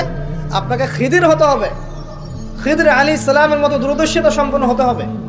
কিভাবে হবেন? ওই যে আল্লাহ পাক বলছেন আমি তাকে রহমত বা দয়া দিয়েছি। আগে দয়ালু হতে শেখেন, আগে মনের হিংসা দূর করেন, মনটা পবিত্র করেন। আগে পবিত্র হচ্ছে না, টেনশনের কিছু নাই। আল্লাহওয়ালা কোনো মানুষের কাছে আসেন, এসে পড়ে থাকেন, পবিত্র হয়ে যাবে ইনশাআল্লাহ। আল্লাহওয়ালা যে মানুষরা আছেন, আল্লাহর মারিফতওয়ালা মানুষরা, তাদের কাছে সোহবতে গিয়ে পড়ে থাকেন 5 দিন 7 দিন 1 মাস 40 দিন, ইনশাআল্লাহ দেখবেন আপনি অনেক কিছুই শিখবেন। সবকিছু বইপত্র পড়ে শেখা যায় না, সবকিছু বইপত্র পড়ে আর এই সার্টিফিকেটস অর্জন করে সব শেখা যায় না। কেন শেখা যায় না? আল্লাহ পাক বলছেন আতাইনাহু রাহমাতাম মিন ইনদিনা ওয়া আল্লামনাহু মিন লাদুন্না ইলমা। এই হচ্ছে পয়েন্ট। আল্লাহ বলছেন আমি খিদিরকে আমার পক্ষ থেকে জ্ঞান শিখিয়েছি। কার পক্ষ থেকে? আমি আবার বলছি ওয়া আল্লামনাহু মিন লাদুন্না ইলমা, আমি খিদির আলাইহিস সালামকে আমার পক্ষ থেকে জ্ঞান শিখিয়েছি। আল্লাহর পক্ষ থেকে তার কাছে জ্ঞান ছিল। খিদির আলাইহিস সালাম কয়টা ডিগ্রি অর্জন করেছেন? কয়টা সার্টিফিকেট? কোন কোন স্কুল কলেজ ইউনিভার্সিটি? তিনি কি হার্ভার্ডে পড়েছিলেন? তিনি কি কেমব্রিজে পড়েছেন? আমাদের প্রাচ্যের অক্সফোর্ডে পড়েছেন? তো এখানে পড়েও খিদির হতে পারছি না কেন? তাহলে সমস্যা কোথায়? তার মানে জ্ঞান শুধুমাত্র প্রোটেস্ট্যান্ট ভার্সনে সার্টিফিকেটস অর্জন করা নয়, আর বইপত্রের খালি লেটার্সগুলোকে মুখস্থ করাই নয়, এগুলোই জ্ঞান নয়। যতক্ষণ পর্যন্ত এগুলোর আমল না আসবে এবং আল্লাহওয়ালা মানুষের সোহবতে না থাকবে, আত্মশুদ্ধি অর্জন না হবে, কলব পরিষ্কার না হবে, ততক্ষণ পর্যন্ত আল্লাহর মারিফত পাবেন। আমি কি কথা বোঝাতে পারছি? একটু উঁচু স্তরে কথা বলছি হয়তো আপনাদের সামনে, কিন্তু কথাগুলো খুব ইম্পর্টেন্ট। আপনারা পরে বুঝবেন, রেকর্ডিং হচ্ছে, পরে বারবার শুনেন। শুধুমাত্র প্রোটেস্ট্যান্ট ভার্সনে এগুলো মুখস্থ করার মধ্যে জ্ঞান সীমাবদ্ধ নয়। এটা আপনি পড়লেন বই, সার্টিফিকেটস অর্জন করলেন। আপনি ডক্টর হতে চান, আমার পাশে একজন ডক্টর বসে আছেন। এখন যদি আমি বলি যে আপনি ডক্টর হতে চান অর্থোপেডিক্সের বইগুলো আপনাকে দিয়ে দিলাম, বাসায় গিয়ে পড়েন, ডক্টর হয়ে যান, হবে? পারবে কি কেউ করতে? তাকে মেডিকেল কলেজে ভর্তি হতে হবে, ক্লাস করতে হবে, তার চেয়ে বড় বড় ডক্টরদের সোহবতে থেকে জ্ঞান শিখতে হবে, প্র্যাকটিক্যাল করতে হবে, কত কাজ। এই কাজগুলো আমরা দিনের ক্ষেত্রে করতে চাই না। আমি একটা বিষয়ের দিকে ফোকাস করছি, খিদির না হতে পারলে সে জামানায় টেকা যাবে না। কারণ এই জামানা রিয়েলিটি আর বাস্তবতার মধ্যে কোনো মিল নাই। দূরদর্শিতা লাগবে, চিন্তা হবে, চিন্তা হলে নূর লাগবে। ওই যে বললাম, নূর আপনাকে অন্ধকার জাহিলিয়াতে আলোর পথ দেখাবে, অন্ধকার থেকে আলোর পথ দেখাবে ইনশাআল্লাহ। তো প্রথমে লাগবে জ্ঞান, দয়া, একটা কলবুন সালিম, প্রশান্ত হৃদয়, আল্লাহ পাকের মারিফত এবং আল্লাহর নূর। অর্জন হবে কিভাবে? প্রথমে আপনি জ্ঞান অর্জন করে আমল করবেন, এরপর আল্লাহওয়ালা মানুষের কাছে থাকবেন, তাদের সাথে সম্পর্ক রাখবেন। আলেম ওলামা থেকে ডিটাচড হয়ে থাকবেন না, কখনো না। তাদের সোহবতে গিয়ে গিয়ে পড়ে থাকবেন। সপ্তাহে 5 দিন কাজ করছেন, 2 দিন তো ফ্রি আছেন, 2 দিনের মধ্যে 1 দিন সময় দিবেন। পারা যাবে না? বহু ওলামায়ে কেরাম বাংলার আনাচে কানাচে কাজ করছেন, অফলাইনেই, অনলাইনে তাদেরকে পাবেন না আপনি। এমনও আল্লাহওয়ালা মারিফতওয়ালা মানুষ আছে বাংলাদেশের মাটিতে, যাদেরকে আপনি অনলাইনে একটা ছবিও খুঁজে পাবেন। শুধুমাত্র নিজে নিজে জ্ঞান অর্জন নয়, আমল দরকার, সোহবত দরকার। আর কি দরকার? বললাম কলবুন সালিম, প্রশান্ত একটা হৃদয় দরকার, আল্লাহ নূর দরকার, মারিফত। এরপরে দেখবেন আপনি এমন কিছু দেখছেন, শুনছেন, বুঝতে পারছেন যেটা সবাই পারবে না। এখানে দেখেন 3টা ক্ষেত্রেই খিদির আলাইহিস সালাম কি সঠিক না ভুল? সঠিক না ভুল? আচ্ছা, এখন তার কাজগুলোকে মূসা আলাইহিস সালামের কাছে কি মনে হচ্ছিল? সঠিক না ভুল? ভুল। এই জামানাটা সেই জামানা যে জামানায় আপনি দেখবেন সত্য মিথ্যার মানদণ্ড উল্টে গেছে। আমানতদারকে খেয়ানতকারী বলা হচ্ছে, খেয়ানতকারীকে আমানতদার বলা হচ্ছে। প্রচন্ড রকম উগ্র একজন মানুষকে আপনি বলছেন ভালো মানুষ, কিন্তু একজন ভালো মানুষকে আপনি বলছেন উগ্র। প্রচন্ড রকম জালেম একটা সভ্যতাকে আপনি বলছেন একদম বিশ্বের সবচেয়ে উন্নত সভ্যতা, আদতে তারা বিশ্বের সবচেয়ে নিকৃষ্ট সভ্যতা। বাহ্যিকভাবে আপনি দেখছেন ইকোনমিক প্রোগ্রেস, আসলে দেখছেন ধসে যাচ্ছে। বাস্তবতা হচ্ছে এটা ধসে যাচ্ছে। আপনি দেখছেন নারীর অধিকার একদম, আদতে নারীরা জাহান্নামী হচ্ছে বেশি বেশি। বাহ্যিকভাবে দেখছেন যে পোশাক চেঞ্জ হয়ে যাচ্ছে, ছেলের পোশাক মেয়ে, মেয়ের পোশাক ছেলে, তাই না? এটা শুধু বাহ্যিক পোশাকেই হচ্ছে না, এটা আপনার সমাজের ফাংশনাল রোলটাও চেঞ্জ হচ্ছে। সমাজের ফাংশনাল রোলের মধ্যে মেয়ে ছেলের জায়গায় আসছে, ছেলে মেয়ের জায়গায় আছে। ভিতর থেকে দেখা শেখেন, আপনি ভিতর থেকে দেখা শেখেন। দেখছি আমরা উম্মার জন্য অনেক কিছু করে ফেলছি, কিন্তু আদতে আমরা এখন ঐক্যবদ্ধই হতে পারছি না।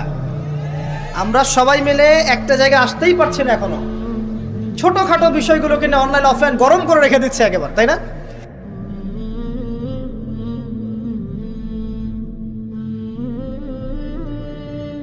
আনুহলিক ওয়াফিনা সালিহিন ইয়া রাসূলুল্লাহ, হে আল্লাহর রাসূল সাল্লাল্লাহু আলাইহি ওয়াসাল্লাম, আমাদের মধ্যে ভালো মানুষরা থাকা সত্ত্বেও কি আমরা ধ্বংস হয়ে যাব?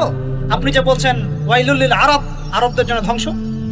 নবীজি বলছেন নাম, হ্যাঁ নাম, হ্যাঁ ধ্বংস হয়ে যাবে। ইযা কাসুরাতিল খাবাস, যখন নগ্নতা, বেহায়াপনা, অশ্লীলতা সমাজে রন্ধ্রে রন্ধ্রে ছড়িয়ে পড়বে, তখন আলেম জালেম সব ধ্বংস হবে। এই হাদিসটা অকাট্য হাদিস বুখারী মুসলিমের, মানে এটা সহি, এটা বিষয়ে কোনো সন্দেহ নেই। তাহলে নবীজি 1445 বছর আগে বলছেন যে আরবদের জন্য ধ্বংস ধেয়ে আসছে, এবং দেয়াল এভাবে খুলে দেয়া হয়েছে। কাদের দেয়াল? ইয়াজুজ আর মাজুজ। আর ইয়াজুজ আর মাজুজের সাথে আরবদের ধ্বংসকে সম্পর্কিত করা হলো না? ইয়াজুজ আর মাজুজের সাথে আরবদের ধ্বংসকে সম্পৃক্ত করা হলো এবং বেহায়াপনাকে সম্পৃক্ত করা হলো। সরি, তাই না? বুঝতে পারছেন? আরব জাতির ধ্বংসের সাথে ইয়াজুজ মাজুজকে কানেক্টেড করা হলো এবং অশ্লীলতাকে, কি বলেন, অশ্লীলতাকে কানেক্টেড করা হলো। এখন আপনি চিন্তা করে দেখেন, সারা বিশ্বে পর্নোগ্রাফি কারা ছড়িয়ে দিয়েছে? বলেন বলেন দেখি। কি বেহায়াপনা না? সমাজের যখন সমাজের রন্ধ্রে রন্ধ্রে বেহায়াপনা ছড়িয়ে পড়বে, ছড়িয়ে পড়ে নাই? মিলান, হাদিসটা মিলান।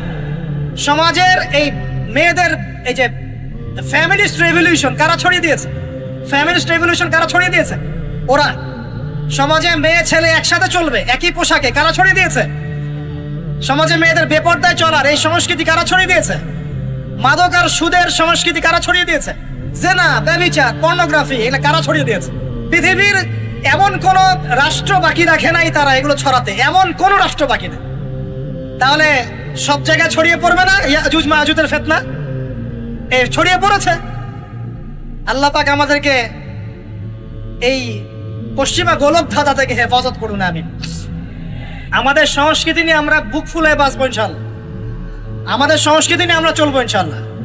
আমাদের কোরআন আছে, হাদিস আছে, আমাদের নবী আছেন, আমাদের সাহাবীরা আছেন, আমাদের দিন আছে ইনশাল্লাহ।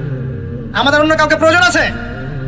এই যে প্রযুক্তিগত কথাগুলো বললাম, একটু মাথা খাটান, এগুলো আমরাই তৈরি করতে পারবো ইনশাল্লাহ। সব ঢেলে সাজানো যাবে ইনশাআল্লাহ তাআলা। আল্লাহ পাক আমাদেরকে বোঝার তৌফিক দান করুন। তাহলে 1 নাম্বার কি বলেছিলাম ভাই? ইলম অর্জন। 2 নাম্বার ইলম অনুযায়ী আমল। আর এই আমলটাকে শুধু ব্যক্তি জীবনে না, জীবনের সব ক্ষেত্রে আল্লাহ কবুল করুন। 3 নাম্বার নিজের পরিবারের যত্ন নিন।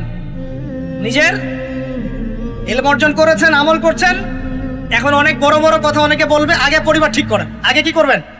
ব্যাস, পরিবার বলতে আপনার স্ত্রী সন্তান। কারণ বাবা মাকে দাওয়াত দেওয়া যাবে, বাবা মাকে গালমন্দ করা যাবে না, বকাঝকা করা যাবে না। বাবা নামাজ পড়েন, আপনি কি মাইর দিতে পারবেন? মা নামাজ পড়েন, আপনি কি মাইর দিতে পারবেন? পারবেন না। তবে এই যুগে কিছু হতভাগা আছে, এরা বাপ মাকে গায়ে হাত তোলে না। এই যুগে এমন কিছু হতভাগা ছেলে মেয়ে জন্ম হয়েছে, আল্লাহ মাফ করুক, এরা পিতা মাতার সাথেও কি জঘন্য আচরণ করে। পিতা মাতা দোয়া নিবেন, যাদের সাথে পিতা মাতার দোয়া থাকে জীবনে সফল হবে ইনশাআল্লাহ। যার সাথে পিতা মাতার দোয়া নাই, অবস্থা খারাপ। আল্লাহ মাফ করুক আমাদেরকে। এখন পরিবার বলতে আপনার স্ত্রী সন্তান প্রথম প্রায়োরিটি পাবে, আর পিতা মাতাকে আপনি দাওয়াত দিবেন, নসিহত করে বোঝানোর চেষ্টা করবেন। আপনার সন্তান যদি 10 বছর বয়সে নামাজ না পড়ে, তখন তাকে আপনি পিটাতে পারবেন, কিন্তু আপনি বাবাকে মারবেন পারবেন? আর পরিবারের কিছু বিষয় এটা আপনি পাবেন প্যারেন্টিং বইয়ের মধ্যে। আর আল্লামা তকি উসমানী দামাত বারাকাতুহু শাইখের একটা কিতাব আছে, ইসলাম ও পারিবারিক জীবন। ইসলাম ও পারিবারিক জীবন, এই বইটা পড়লে আপনি অনেক কিছু জানতে পারবেন। আমি ডিটেলস বলে দেওয়ার সময় পাচ্ছি না আজকে। এক কথায়, পরিবারের মধ্যে তাওহীদ থাকবে, শিরক থাকবে না, ঠিক আছে? পরিবারের মধ্যে সুন্নতের চর্চা থাকবে, কোনো বেদাত থাকবে না। পরিবারে হালাল রিজিক থাকবে, কোনো হারাম ঢুকবে না। পরিবারের বিয়ে করব যখন, দিনদারিতা দেখে মেয়ে চুজ করব, সৌন্দর্য শ্বশুরের টাকা পয়সা দেখে নয়। হ্যাঁ, সৌন্দর্য থাকতে পারে, সৌন্দর্য থাকলে নূরুন আলা নূর, আরো ভালো। কিন্তু যদি মেয়েটা এই যে আমাদের এখনকার সুন্দরী বলতে আপনারা যাদেরকে বোঝেন, নাম নিচ্ছি না, তাদের মতো সুন্দরী নাও হয়, মন খারাপ করার কিচ্ছু নাই। এগুলো সব আর্টিফিশিয়াল সুন্দর। কি সুন্দর? আসল সৌন্দর্য হচ্ছে কলবে। আসল সৌন্দর্য কোথায়? কলবে। আর তাদের কাছে যা আছে আপনার স্ত্রীর কাছে তাই আছে। এমন এক্সট্রা অর্ডিনারি কিছু নাই ওদের কাছে। যা আপনার স্ত্রীর কাছে আছে তা তাদের কাছে সেম জিনিস, সেম। এখানে এত বেশি লোভনীয় হওয়ার কিছু নাই। পর্নোগ্রাফি দেখতে দেখতে মানুষের মাথাটা এমন নষ্ট হয়ে গেছে, নিজের স্ত্রীকে এখন আর ভাল লাগে না, মানুষের বউকে ভাল লাগে, তাই না? এটার একমাত্র কারণ পর্নোগ্রাফি দেখা। যারা পর্নোগ্রাফিতে আসক্ত, আল্লাহ পাকের কাছে তওবা করবেন, বের হয়ে আসবেন, নাহলে আপনি জীবনে কখনো সুখী হতে পারবেন না। আপনি মন থেকে কখনো কনফিডেন্ট থাকতে পারবেন না, সুখী হতে পারবেন না। আল্লাহর সামনে দাঁড়ায় চোখের পানি ফেলতে পারবেন না, চোখটা নষ্ট হয়ে গেছে তো। আল্লাহ পাক আমাদের যুবক ভাই থেকে পণ থেকে হেফাজত করুন। নিজের দৃষ্টি নত রাখবেন, ইনশাআল্লাহ আল্লাহ পাক আপনাকে খাদিজা রাদিয়াল্লাহু আনহার মতো স্ত্রী দিবেন ইনশাআল্লাহ, ইনশাআল্লাহ তাআলা। আল্লাহর প্রতি ভরসা রাখেন, আল্লাহ পাকের কাছে যা চাবেন ইনশাআল্লাহ পাবেন। আল্লাহর প্রতি যে ধারণা রাখবেন আল্লাহ তেমনই হবেন ইনশাআল্লাহ। কেউ যদি ধারণা রাখে আল্লাহ আমার সাথে নাই, আল্লাহ আমাকে দিবে না, আল্লাহ তার সাথে থাকবে না। কে ধারণা রাখে আল্লাহ আমার সাথে আছে, আল্লাহ আমার সাথে আছে, আল্লাহ আমাকে বুঝেন, আল্লাহ আমাকে দিবেন, আল্লাহ অবশ্যই দিবেন ইনশাআল্লাহ। ওয়া মান ইয়াতাওয়াক্কাল আলাল্লাহি ফাহুয়া হাসবুহ, যে ব্যক্তি আল্লাহর প্রতি তাওয়াক্কুল করে আল্লাহ তার জন্য একদম যথেষ্ট হয়ে যাবে। হাসবুনাল্লাহ ওয়া নি'মাল ওয়াকিল, বলেন হাসবুনাল্লাহ ওয়া নি'মাল ওয়াকিল। স্ত্রী চুজ করবেন কি দেখে? শ্বশুরের টাকা, যৌতুক নেবেন, দিনদারিতা। আর দিনদারিতা কি বাইরের বোরখা দেখেই ফিক্স করা যাবে? বোরখাওয়ালা মেয়েরা তো এখন গ্রামে গঞ্জে হাট বাজারে সব জায়গায় কফি শপে বসে বসে ডেটিং করছে। বলেন আদর্শ পরিবার গঠন করা। কোন বইয়ের নাম বললাম? কার বই পড়বেন? আল্লামা তাকি উসমানী দামাত বারাকাতু, বইটার নাম কি?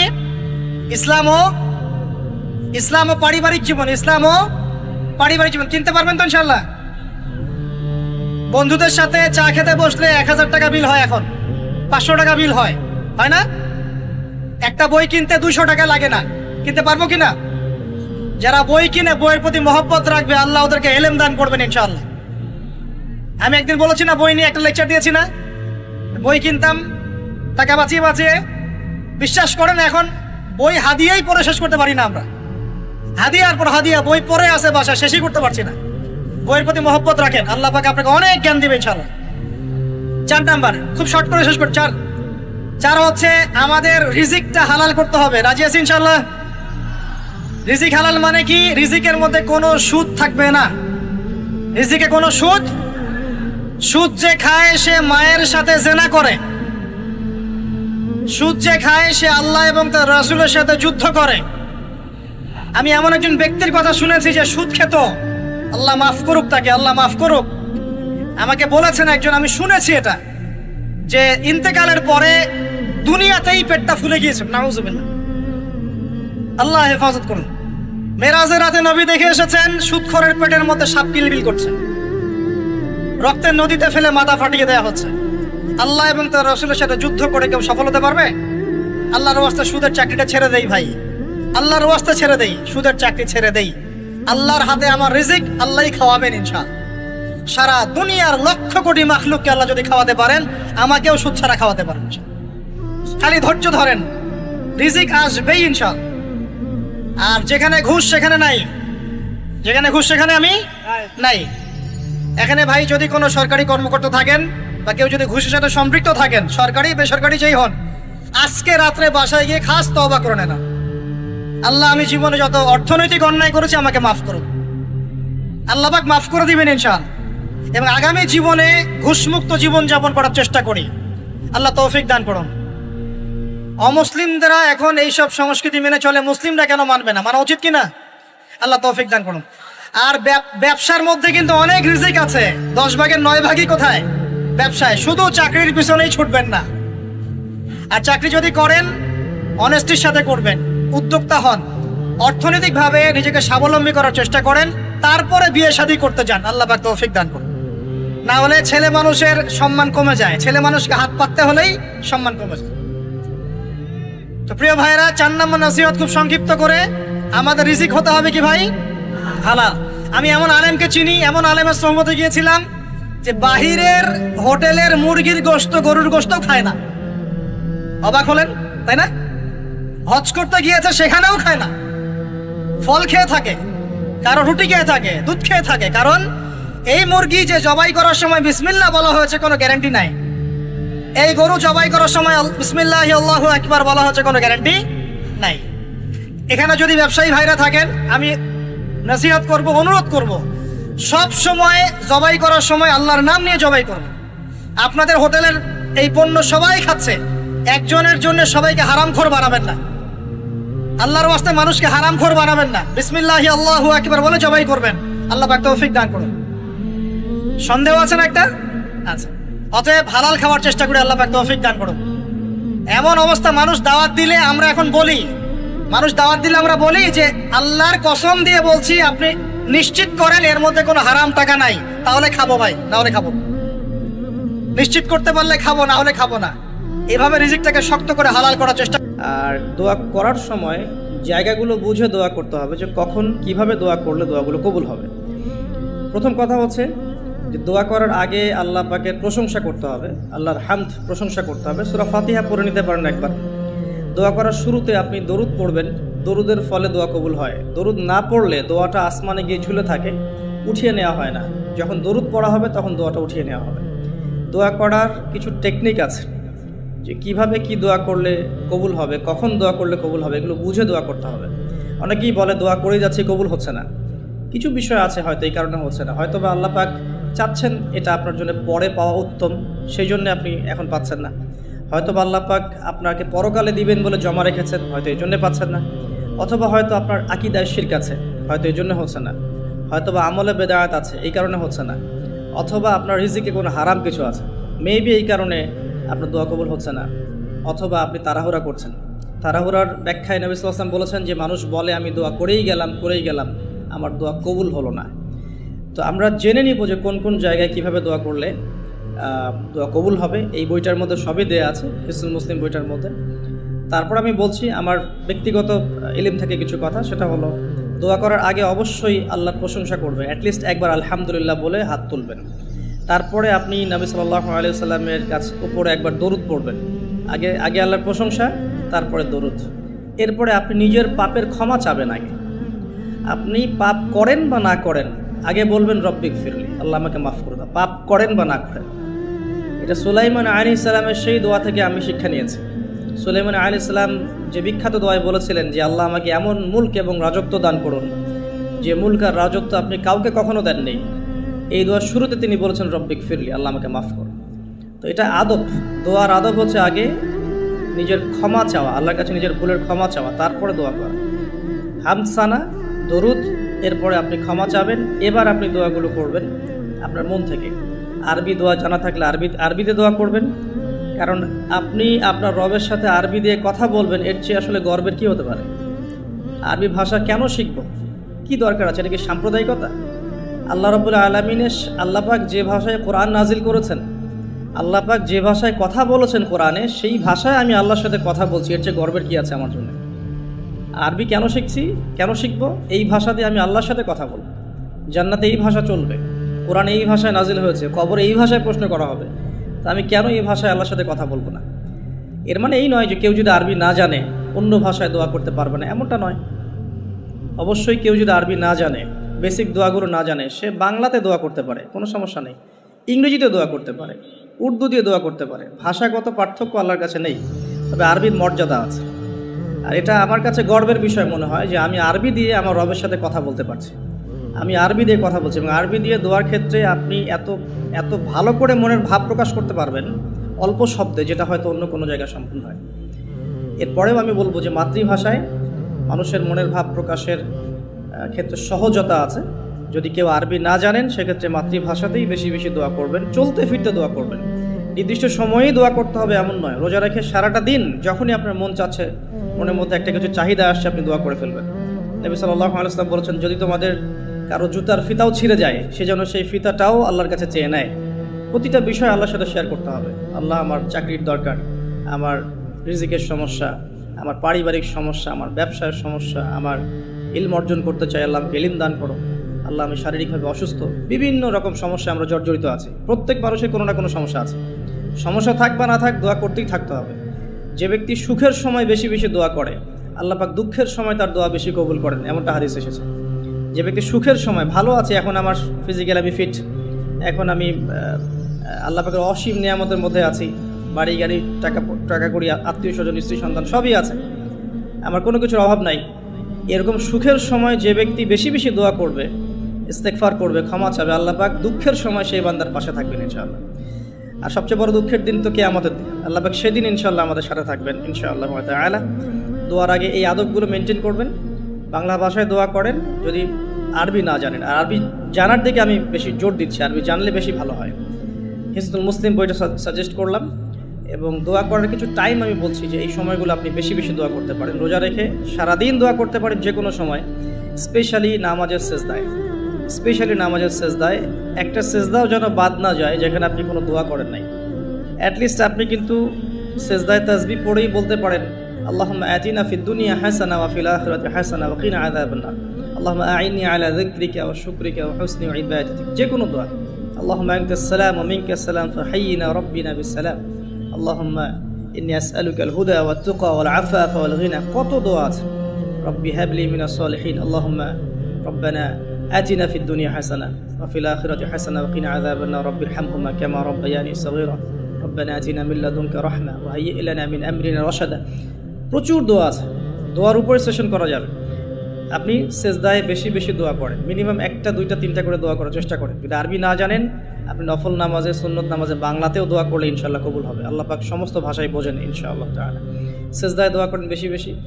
আমি সাজেস্ট করবো যে রমজান মাসে আপনি 2 আজানের মাঝখানে দোয়া করবেন। আজান হয়েছে, আজানের সময় দোয়া করলে দোয়া কবুল হয়ে যায়। আজান এবং একামতের মাঝখানে দোয়া করলে দোয়া কবুল হয়ে যায়। রমাদান মাসে লাইলাতুল কদর আছে, শেষ দশকের বেজর রাতগুলোর মধ্যে আমরা একে পাবো। যদি কেউ লাইলাতুল কদর পেয়ে যায়, সেই রাত্রে যে দোয়া করবে সে দোয়াগুলো কবুল হবে ইনশাআল্লাহ তাআলা।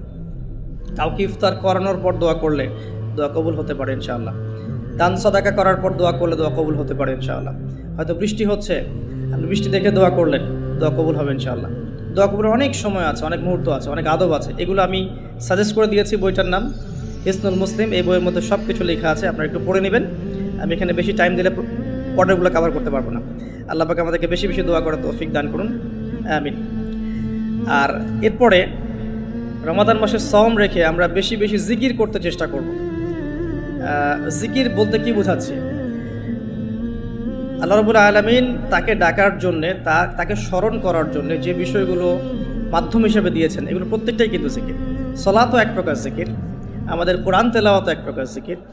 আমরা এইখানে জিকির বলতে যা বোঝাচ্ছি সেটা হচ্ছে ডেইলি কিছু জিকির আমরা করি, যেগুলোর মধ্য দিয়ে আমরা আমাদের জিহ্বাকে তরতাজা রাখবো, সিক্ত রাখবো। আমরা সবসময় আজে বাজে কথা বলার চাইতে এই কোরআনের কথা, হাদিসের কথা বা আল্লাহ পাকের তাসবিহ তাহলিল, এগুলো তো অভ্যস্ত হলে পরে দেখবেন রমাদানের সওমের আধ্যাত্মিকত্ব বাড়ছে ইনশাআল্লাহ। এটা আপনি প্রমাণিত যে আপনি 1টা ঘন্টা অহেতুক কথাবার্তা বলেন কারোর সাথে, আপনার মনের নূরগুলো নষ্ট হয়ে যাবে। এবং আপনি 1টা ঘন্টা চুপ করে থাকেন, দেখবেন চুপ করে থাকার ফলে আপনার মধ্যে অনেক চিন্তা আল্লাহর পক্ষ থেকে ইনস্টল হচ্ছে, ভালো চিন্তাও আসে আর শয়তানের পক্ষ থেকে খারাপ চিন্তাও আসতে পারে চুপ করে থাকলে। আর যদি আপনি বেশি বেশি জিকির করতে থাকেন, ফর এক্সাম্পল 100 বার সুবহানাল্লাহ, ফর এক্সাম্পল আলহামদুলিল্লাহ, আল্লাহু আকবার, লা হাওলা ওয়ালা কুওয়াতা ইল্লা বিল্লাহ, আস্তাগফিরুল্লাহ ওয়া আতুবু ইলাইহি, হাসবিয়াল্লাহ ওয়া নি'মাল ওয়াকিল। আপনি বলছেন লা ইলাহা ইল্লাল্লাহ অথবা লা ইলাহা ইল্লাল্লাহ ওয়াহদাহু লা শারীকা লাহু, লাহুল মুলকু ওয়া লাহুল হামদু ওয়া হুয়া আলা কুল্লি শাইইন কাদির, সুবহানাল্লাহি ওয়া বিহামদিহি, সুবহানাল্লাহিল আযীম অথবা সুবহানাল্লাহিল আযীম ওয়া বিহামদিহি। এরকম প্রচুর জিকির দেয়া আছে, কিন্তু এই বইয়ের মধ্যে দেয়া আছে। এগুলো যদি নিয়ম করে করি, আমরা একটা সময় ফিক্স করে করি যে আমি এই 1টা ঘন্টা ফজরের নামাজের পরে এই জিনিসগুলো করব, তাহলে কিন্তু আপনি আপনার রোজার মধ্যে ইফেক্টিভ বিষয়গুলো খুঁজে পাবেন। তবে আমি এটা সাজেস্ট করি যে আপনি চলতে ফিরতে এই কাজগুলো করবেন। ঢাকা শহরে আমরা যারা থাকি, আমরা জ্যামের সাথে অভ্যস্ত।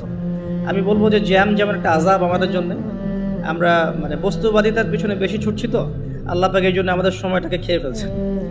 এত দ্রুত তুমি দুনিয়ার দিকে ছুটতে চাও, বসে থাকো এখানে। যত বেশি ছুটবেন তত বেশি আল্লাহ পাক পিছিয়ে দিবেন।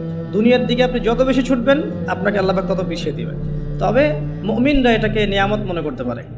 আপনি জ্যামে বসে 1 পারা কোরআন তেলাওয়াত করতে পারবেন। আমি চেষ্টা করি, জ্যামে বসে আছেন আপনি এই তাসবিহ তাহলিলগুলো করতে পারেন। তাসবিহ একটা পকেটে রাখেন, আপনি বের করেন, জ্যামে বসে আছেন, 100 বার সুবহানাল্লাহ পড়তে আপনার 5 মিনিটও লাগবে না। 100 বার আলহামদুলিল্লাহ পড়তে পারেন বসে বসে, 100 বার আল্লাহু আকবার পড়তে পারেন, লা ইলাহা ইল্লাল্লাহ পড়তে পারেন, আস্তাগফিরুল্লাহ ওয়া আতুবু ইলাইহি 100 বার পড়তে পারেন, আল্লাহুম্মা সাল্লি আলা মুহাম্মাদ ওয়া সাল্লিম দরুদ পড়তে পারেন 100 বার। আপনি দেখবেন সময়টা কাজে লাগলো, আপনার কিন্তু সময়টা কাজে লাগলো, এবং আপনার মনের মধ্যে কিছু খারাপ চিন্তা চেতনা আসছিল, এটা দূর হয়ে গেল, মনটা শান্ত হলো, রিল্যাক্স থাকলেন, আল্লাহর নূর আসলো। এই কাজগুলোই একসাথে মিলে কিন্তু রোজাটাকে আপনার ইফেক্টিভ বানাবে। আর শুধুমাত্র না খেয়ে থাকাটা আপনাকে খুব একটা রুহানিয়াত দিবে না। আল্লাহ পাক আমাদেরকে বেশি বেশি জিকির করার তৌফিক দান করুন, আমিন। আমি তারপরে বলবো সম রেখে ইস্তেগফার করতে হবে বেশি বেশি। ইস্তেগফার মানে আস্তাগফিরুল্লাহ ওয়া আতুবু ইলাই, এবং শুধু মুখে বলা নয়, বরং আমি একটা পদ্ধতি অবলম্বন করার চেষ্টা করছি। আমার কাছে এটা ইফেক্টিভ মনে হয়েছে বলে শেয়ার করছি। সেটা হলো, আমি চেষ্টা করছি যে আমার জীবনে যে পাপগুলো হয়েছে আমার দ্বারা, যেগুলো আমার মনে পড়ছে বড় বড় পাপ